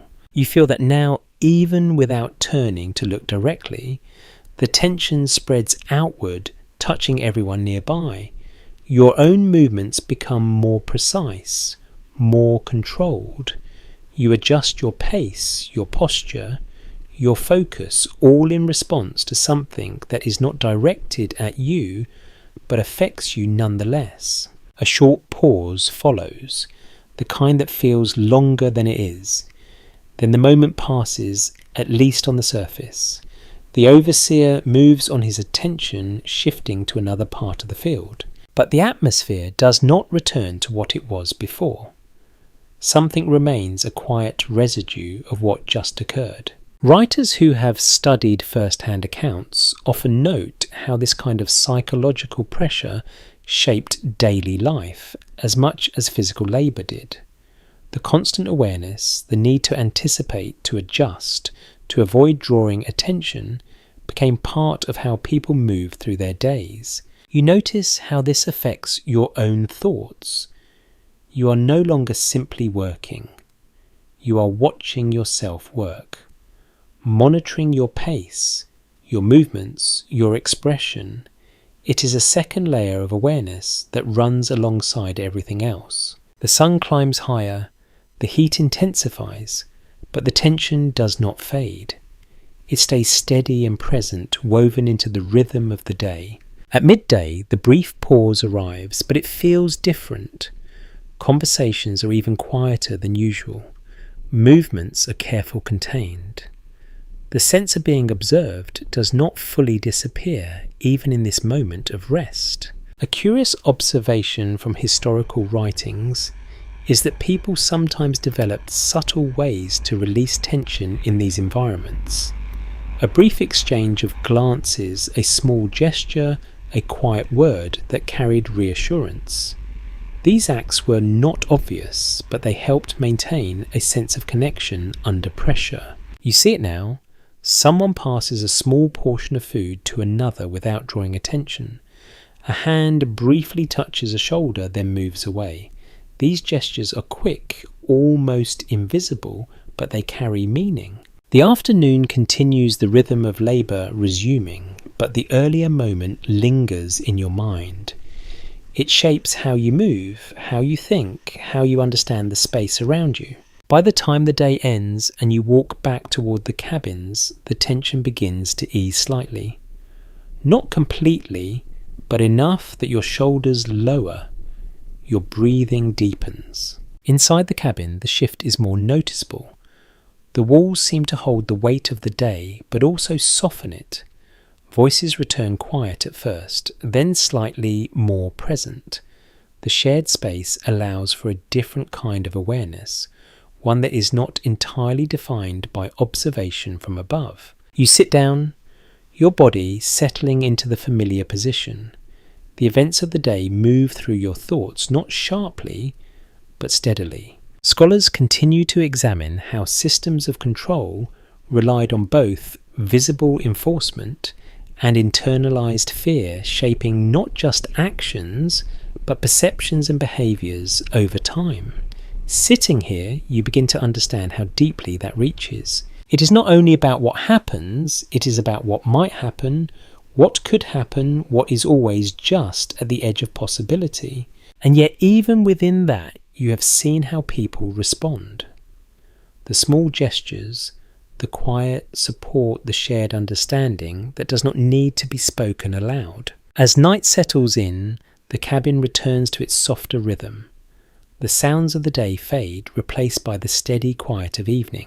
You lie down, your body tired, your mind still carrying the weight of what you have observed. Tomorrow will bring another day, another set of expectations, another cycle of movement and awareness. But now you understand more clearly how control operates here, not just through actions, but through presence, through anticipation, through the constant shaping of behaviour. And as you close your eyes, that understanding settles into you, becoming part of how you move through this world, just as much as the labour itself. The days continue in their steady pattern, yet something begins to shift in how you see the movements around you.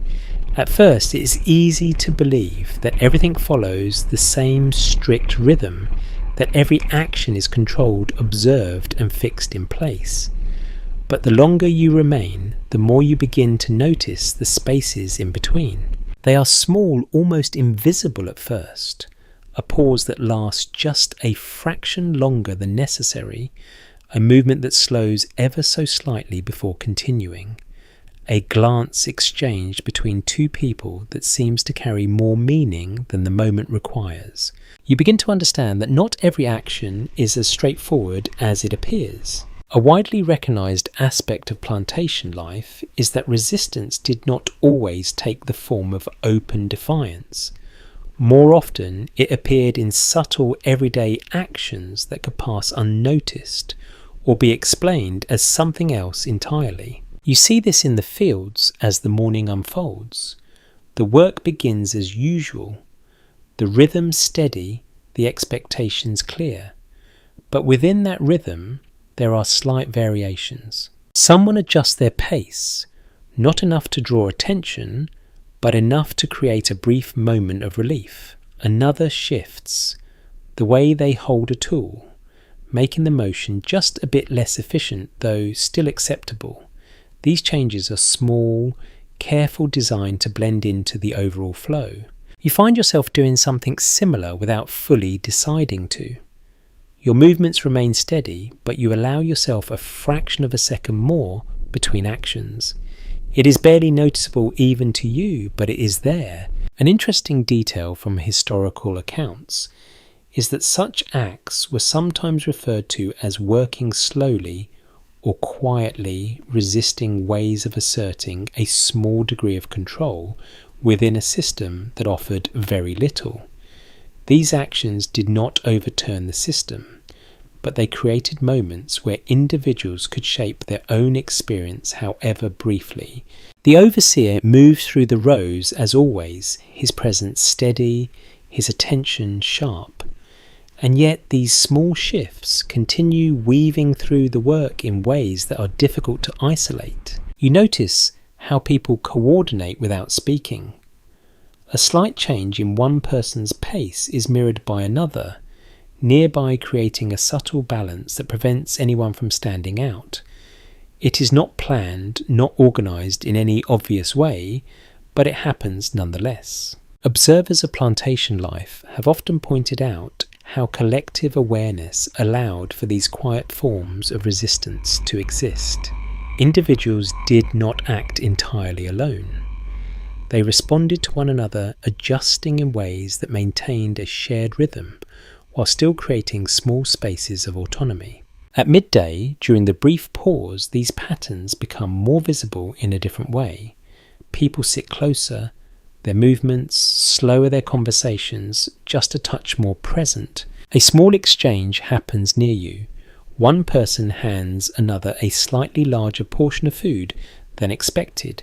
It is done casually without drawing attention, but the meaning is clear. It is a choice, a deliberate act within a limited range of options. A curious observation from personal narratives is that maintaining dignity often involved these kinds of decisions. Sharing, helping, adjusting all became ways of preserving a sense of self that could not be taken completely. The afternoon stretches on the heat, pressing down the work continuing.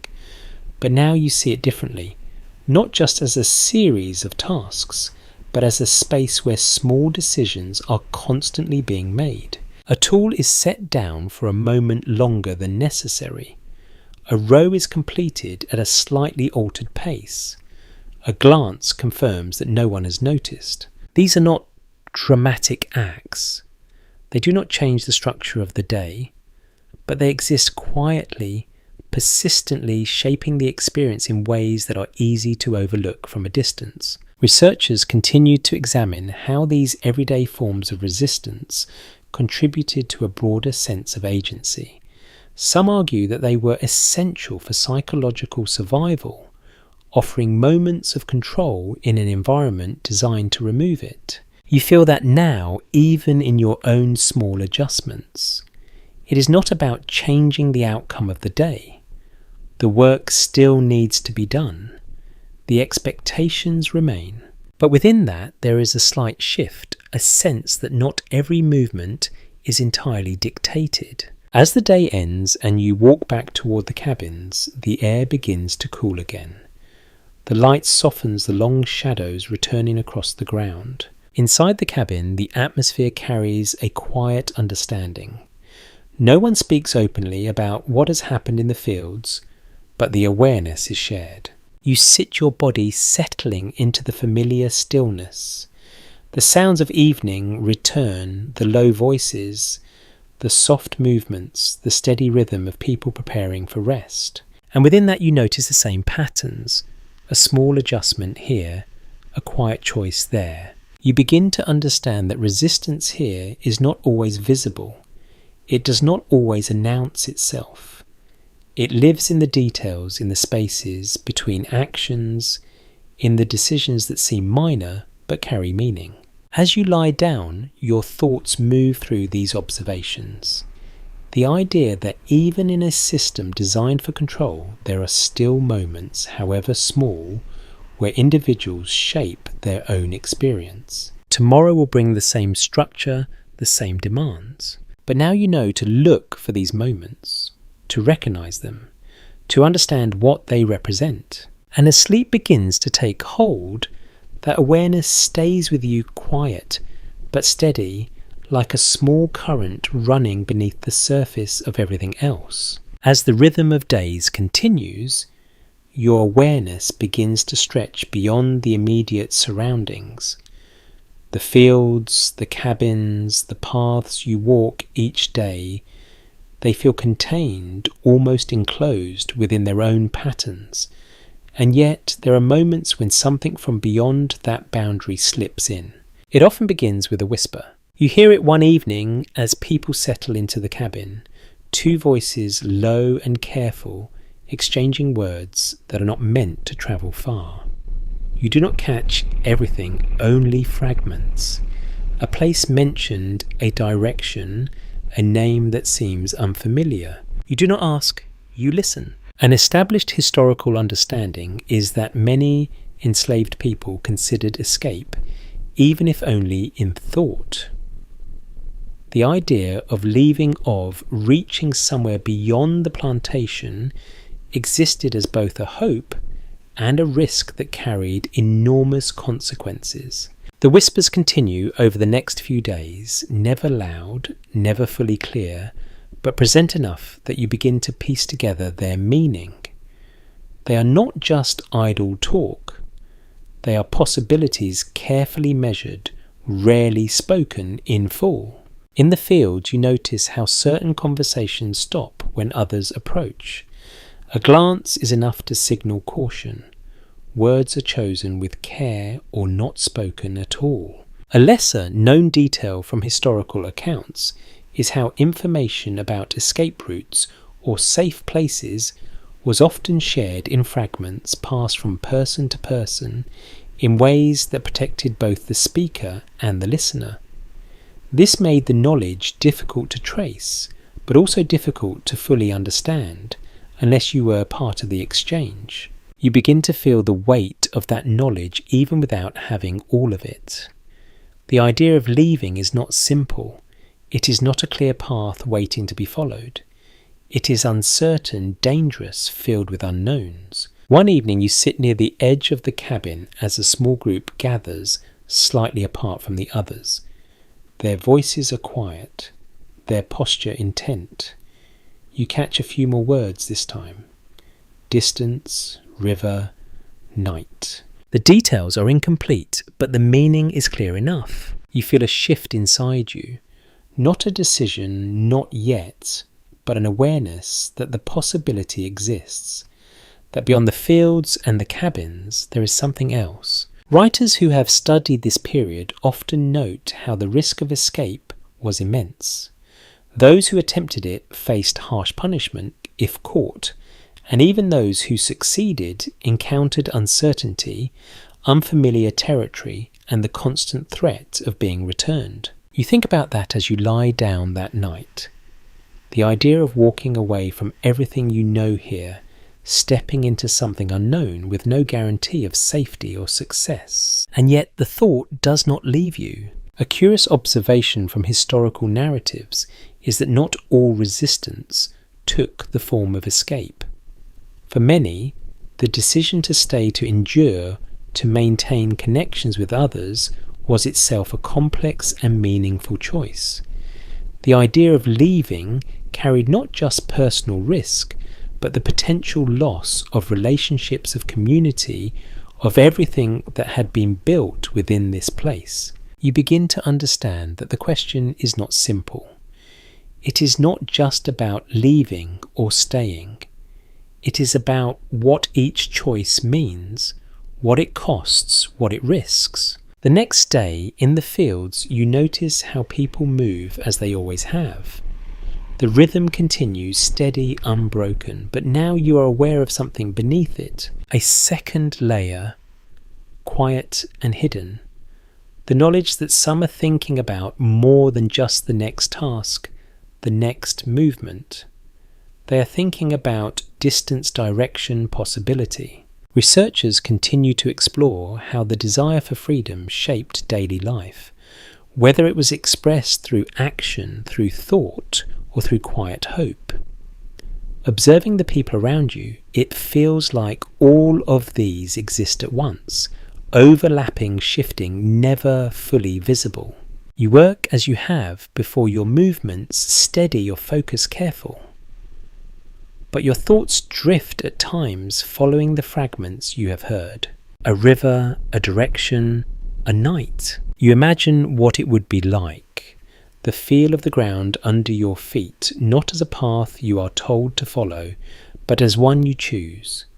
The sound of the night not as a backdrop to rest, but as something you move through, guided by instinct and whatever knowledge you have gathered. The image is both compelling and unsettling.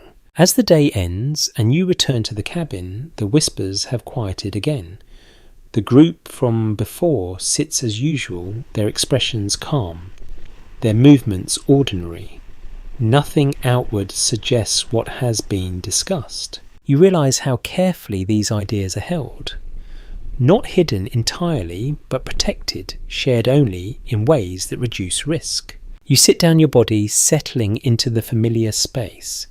The sounds of evening return steady and predictable, and yet something feels different. You are no longer only aware of the life within the plantation.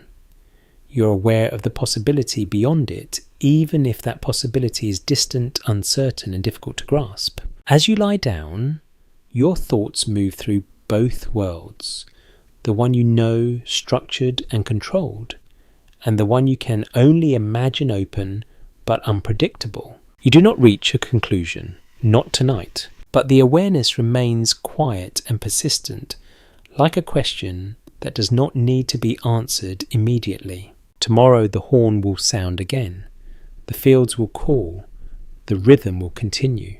But now, beneath that rhythm, there is something else, a sense of distance, a sense of direction, and the knowledge that somewhere beyond what you can see, another path exists, even if you are not yet sure whether you will ever walk it.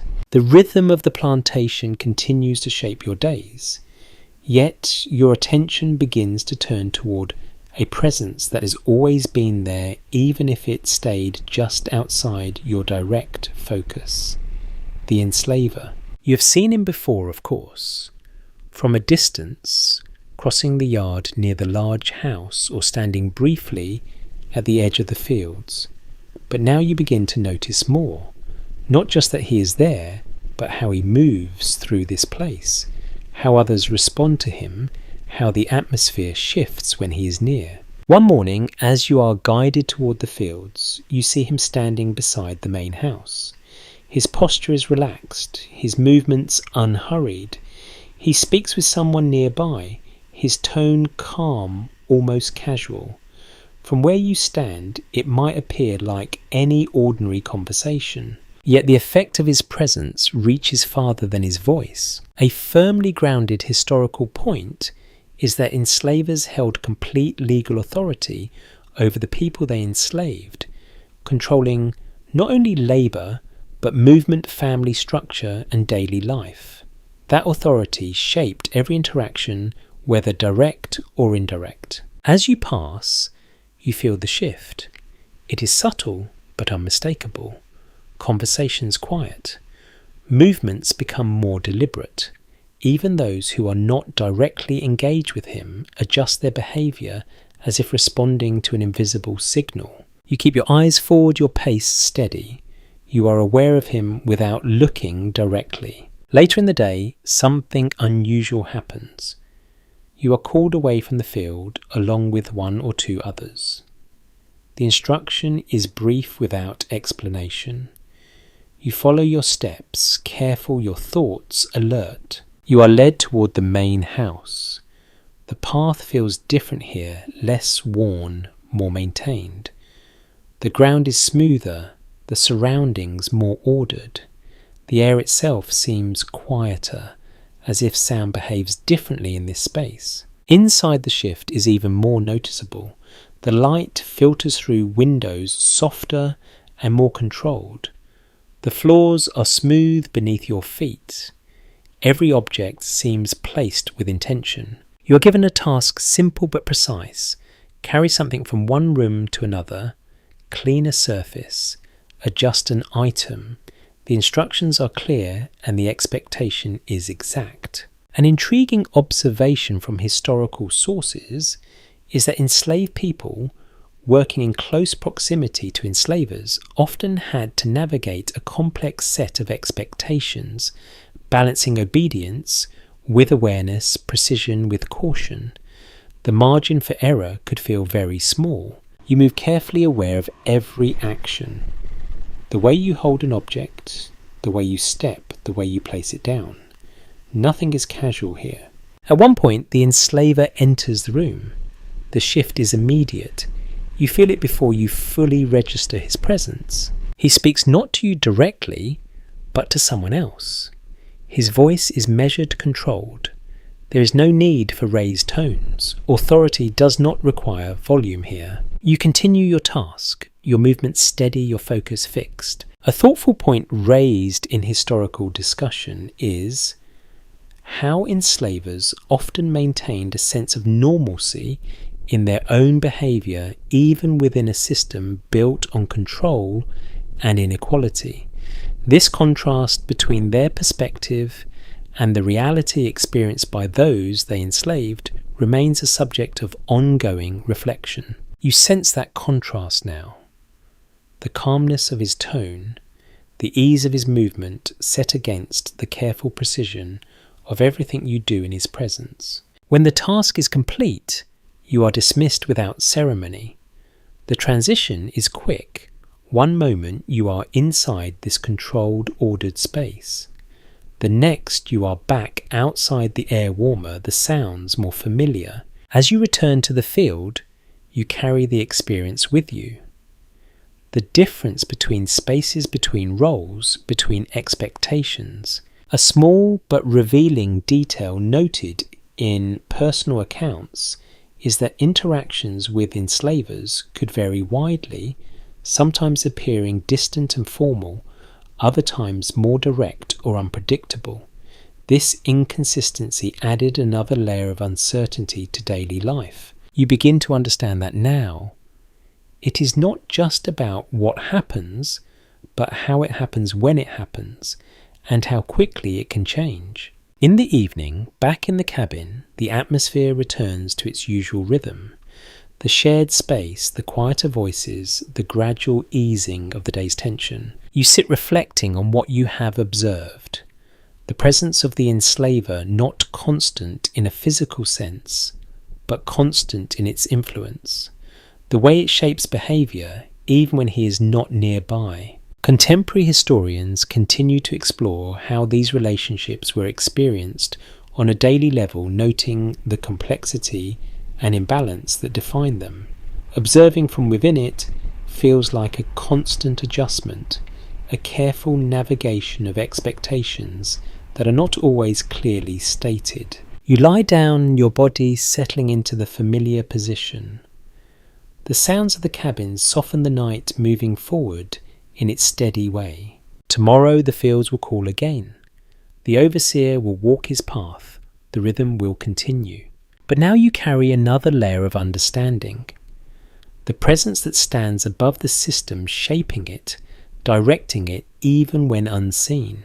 And as your eyes close, that awareness lingers, quiet, but steady part of the world you now move through each day. The days move forward, steady and familiar. Yet something interrupts the pattern in a way that feels deeper than a single moment. It begins with movement that does not belong to the usual rhythm. You notice it in the morning before the work begins.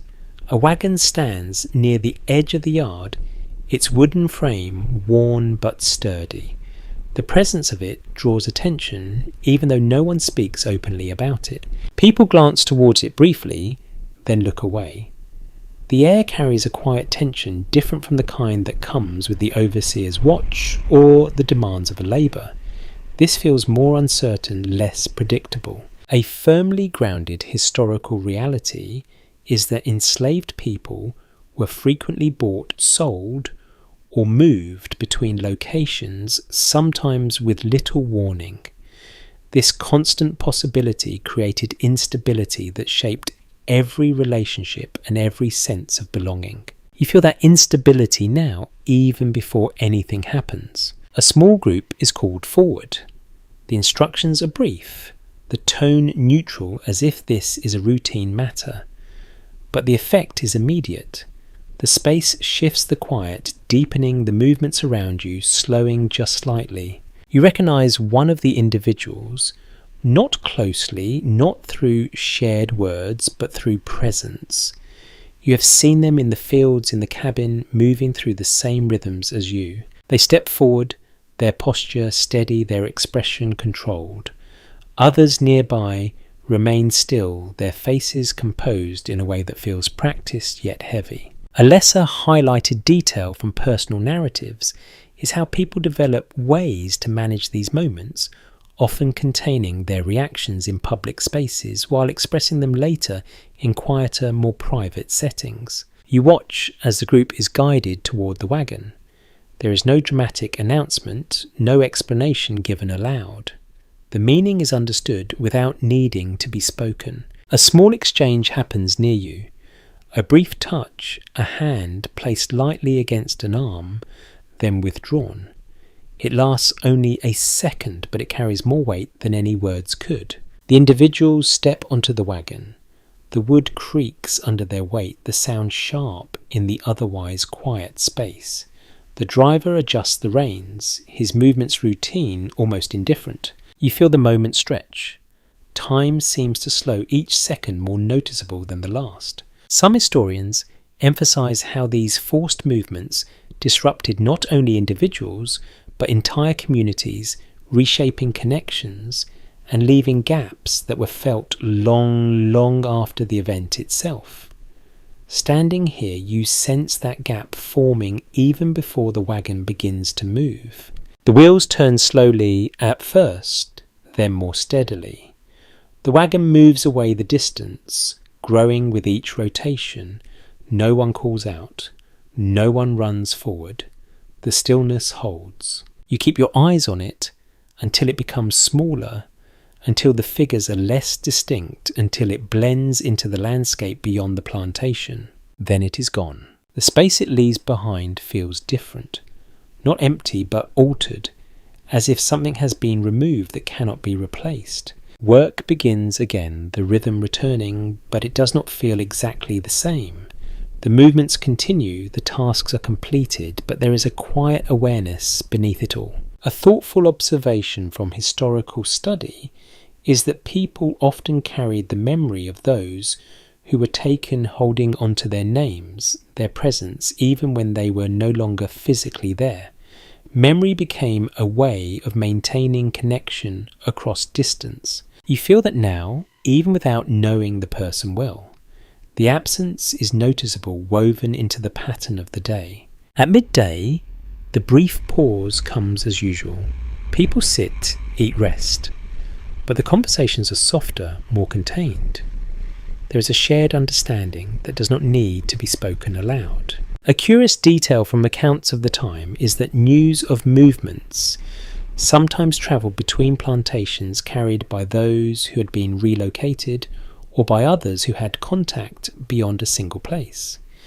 This created a network of awareness even in the face of separation. You wonder where the wagon has gone, how far it will travel, what the place ahead will be like for those who were taken.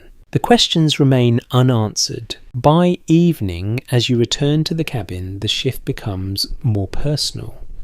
The space inside reflects the change. A place where someone once sat is now empty.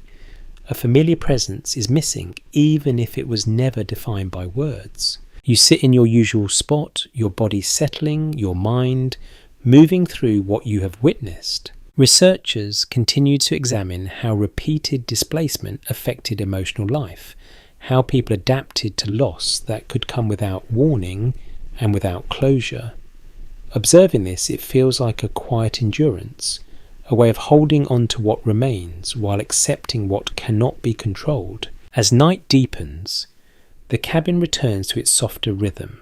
Voices rise gently, then fade. The familiar sounds of rest take over. But the absence remains subtle but persistent. You lie down. your thoughts lingering on the image of the wagon, the slow turning of its wheels, the way it carried people away without pause. Tomorrow the horn will sound again, the fields will call, the rhythm will continue. But now you understand that within that rhythm there is always the possibility of change, sudden and irreversible. And as your eyes close, that awareness settles into you, becoming part of how you see this place, not as fixed, but as something that can shift at any moment. The cycle of days continues, yet now you begin to notice how the land itself shapes what you do, how the year moves, not just in dates, but in changes. You can feel under your hands, in the air, in the light. The fields do not remain the same.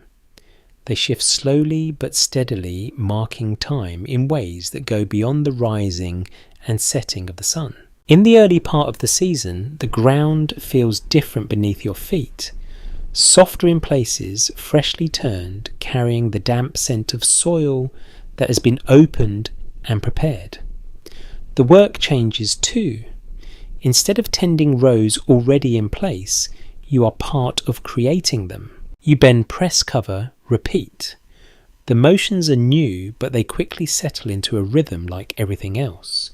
The soil clings to your hands, cool at first, then warming as the day grows. A well-established historical observation is that plantation labour followed seasonal cycles, with planting, tending and harvesting each requiring different kinds of work and levels of intensity. These cycles shaped the pace and nature of daily life throughout the year. As the weeks pass, the fields begin to change. Small signs appear, at first subtle shifts in colour, in texture. The rows that once looked bare now carry growth, each plant pushing upward, reaching for light. Your work changes again. Now it is about maintaining, clearing, protecting. You move through the rows, removing what should not be there, adjusting what can be guided. The rhythm remains, but the purpose shifts. A lesser known detail from agricultural records is how closely labour was tied to timing. Missing a certain window for planting or harvesting could affect the entire yield, which meant that work during these periods became even more urgent and closely managed. You feel that urgency as the season moves forward.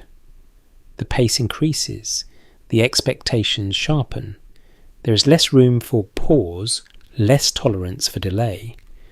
The overseer's presence becomes more frequent, his attention more focused. The air changes too. It grows heavier, carrying the scent of growing plants, of heat that settles into the ground and rises again. Your clothes cling more, your movements feel slower under the weight of it. By the time the harvest begins, the fields look entirely different. What was once open space is now dense, full stretching outward in thick rows. The work becomes more intense. There is a sense of pressure that was not as strong before.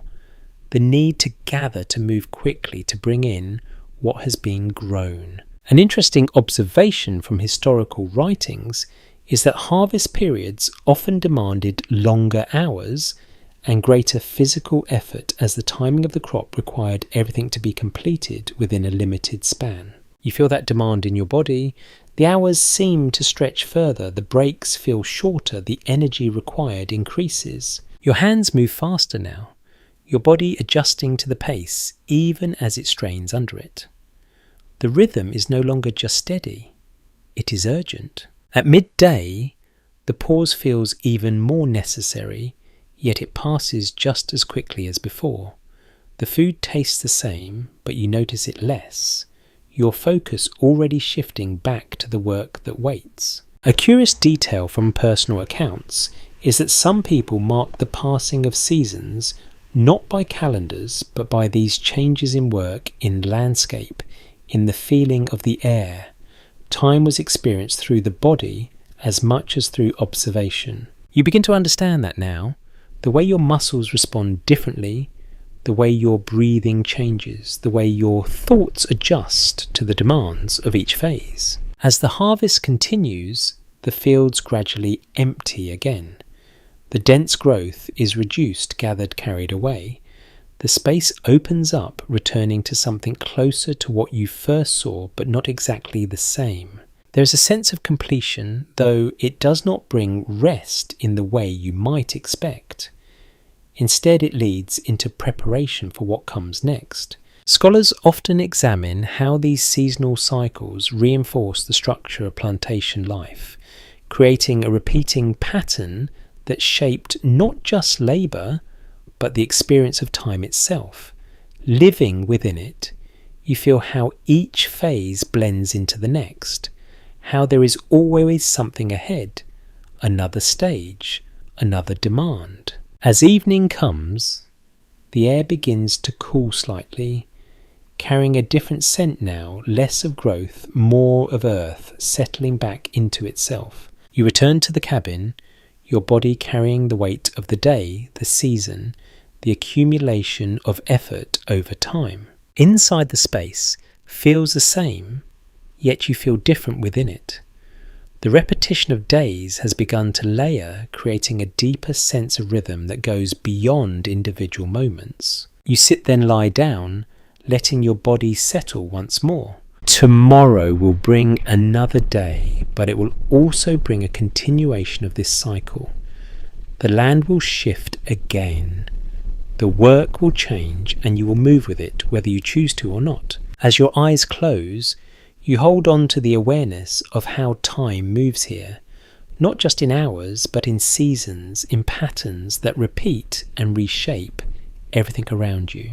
And within that, you continue one day flowing into the next, each one carrying the mark of the land itself. The days continue their steady unfolding, shaped by the land, the labour and the quiet patterns you have come to recognise. Yet now, something else begins to move through this world, something less visible but no less powerful. News. It does not arrive in a clear form. It does not come as a single voice announcing change. Instead, it drifts in piece by piece, carried in fragments shaped by distance and uncertainty. You hear it first in passing, a word spoken slightly differently, a name that seems to carry weight. Then again, later in a quieter conversation repeated with more care. The tone suggests something important, though the details remain unclear. A broadly supported historical understanding is that information about the outside world often reached enslaved communities indirectly through word-of-mouth travellers, or those who had contact beyond the plantation. This made news both valuable and uncertain, shaped by how it was shared. One evening, as people gather in the cabin, the air feels different. Not tense in the usual way, but charged with a kind of quiet anticipation. A small group sits closer together, their voices low but more focused than usual. You sit nearby listening. A name is spoken again, this time more clearly. A place, a suggestion of movement beyond what you can see here. The words are not explained fully, but they carry a sense of possibility, something that reaches beyond the boundaries of the plantation. You notice how others respond. Some lean in slightly, their attention sharpened. Others remain still, listening without showing reaction. A lesser known detail from historical accounts is how information was often repeated and reshaped as it moved from person to person. Each retelling could alter the details slightly, making it difficult to know exactly what was true, but also allowing the news to travel further. You begin to piece together what you can.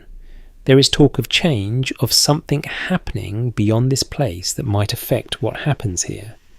It is not certain, it is not immediate, but it exists. In the fields the next day, the rhythm continues as always. The work does not pause, the overseer's presence remains steady.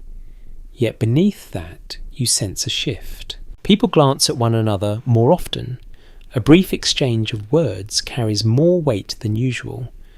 The awareness of something beyond the immediate work lingers quiet but persistent. An interesting observation from historical research is that even rumours of change could influence behaviour and outlook, offering a sense of possibility that altered how people experience their present circumstances. You feel that now.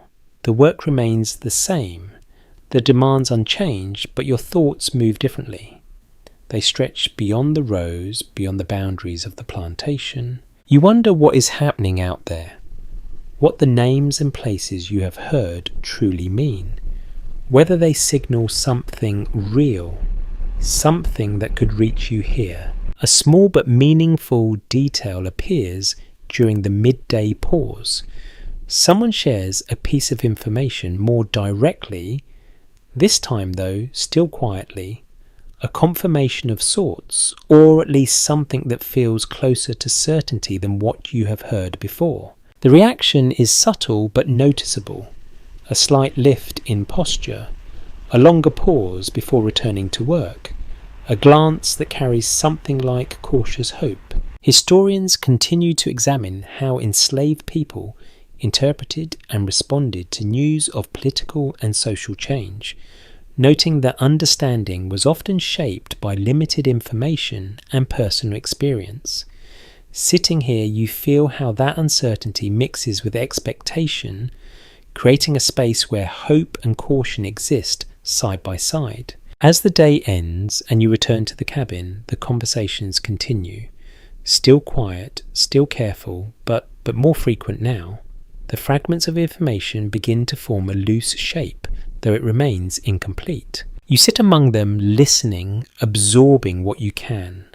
The tone has shifted. There is still caution, still awareness of the need to speak carefully, but there is also something else, a sense of anticipation that was not there before. A curious observation from personal narratives is how people often balanced hope with restraint, allowing themselves to imagine change while remaining grounded in the reality of their situation.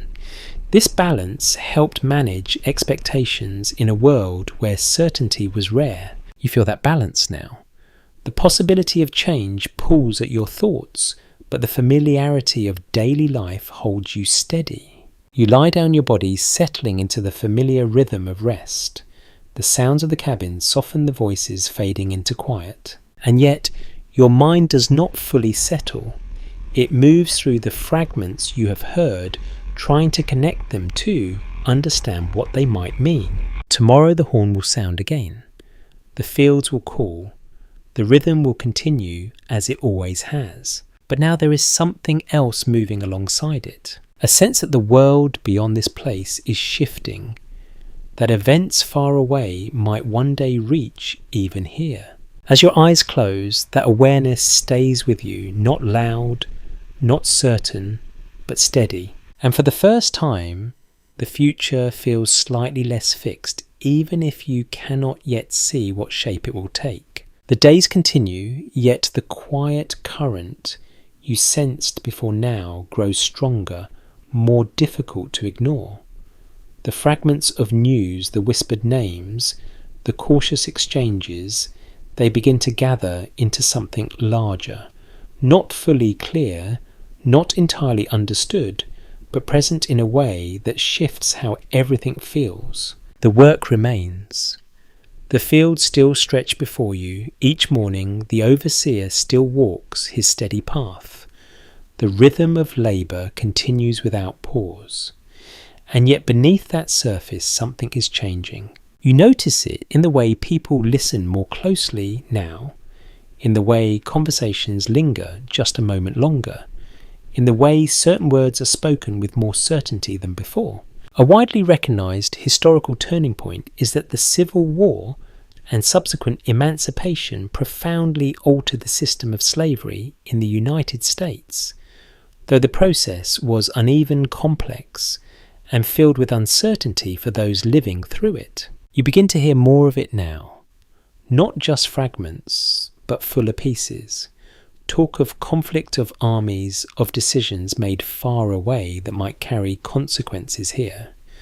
The details remain incomplete, but the direction feels clearer. One evening, The cabin fills with a different kind of energy. Still quiet, still careful, but more focused, as if everyone is leaning toward the same point without fully moving. A voice speaks low but steady, sharing something that feels more definite than what came before. You do not catch every word, but you understand enough. Something has shifted beyond this place, something that might reach even here. A lesser known detail from historical accounts is how news of emancipation did not arrive uniformly.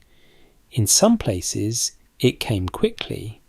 In others, it was delayed, withheld, or only partially understood, creating a period of uncertainty where people knew change was happening, but did not yet know what it meant for them. You feel that uncertainty now?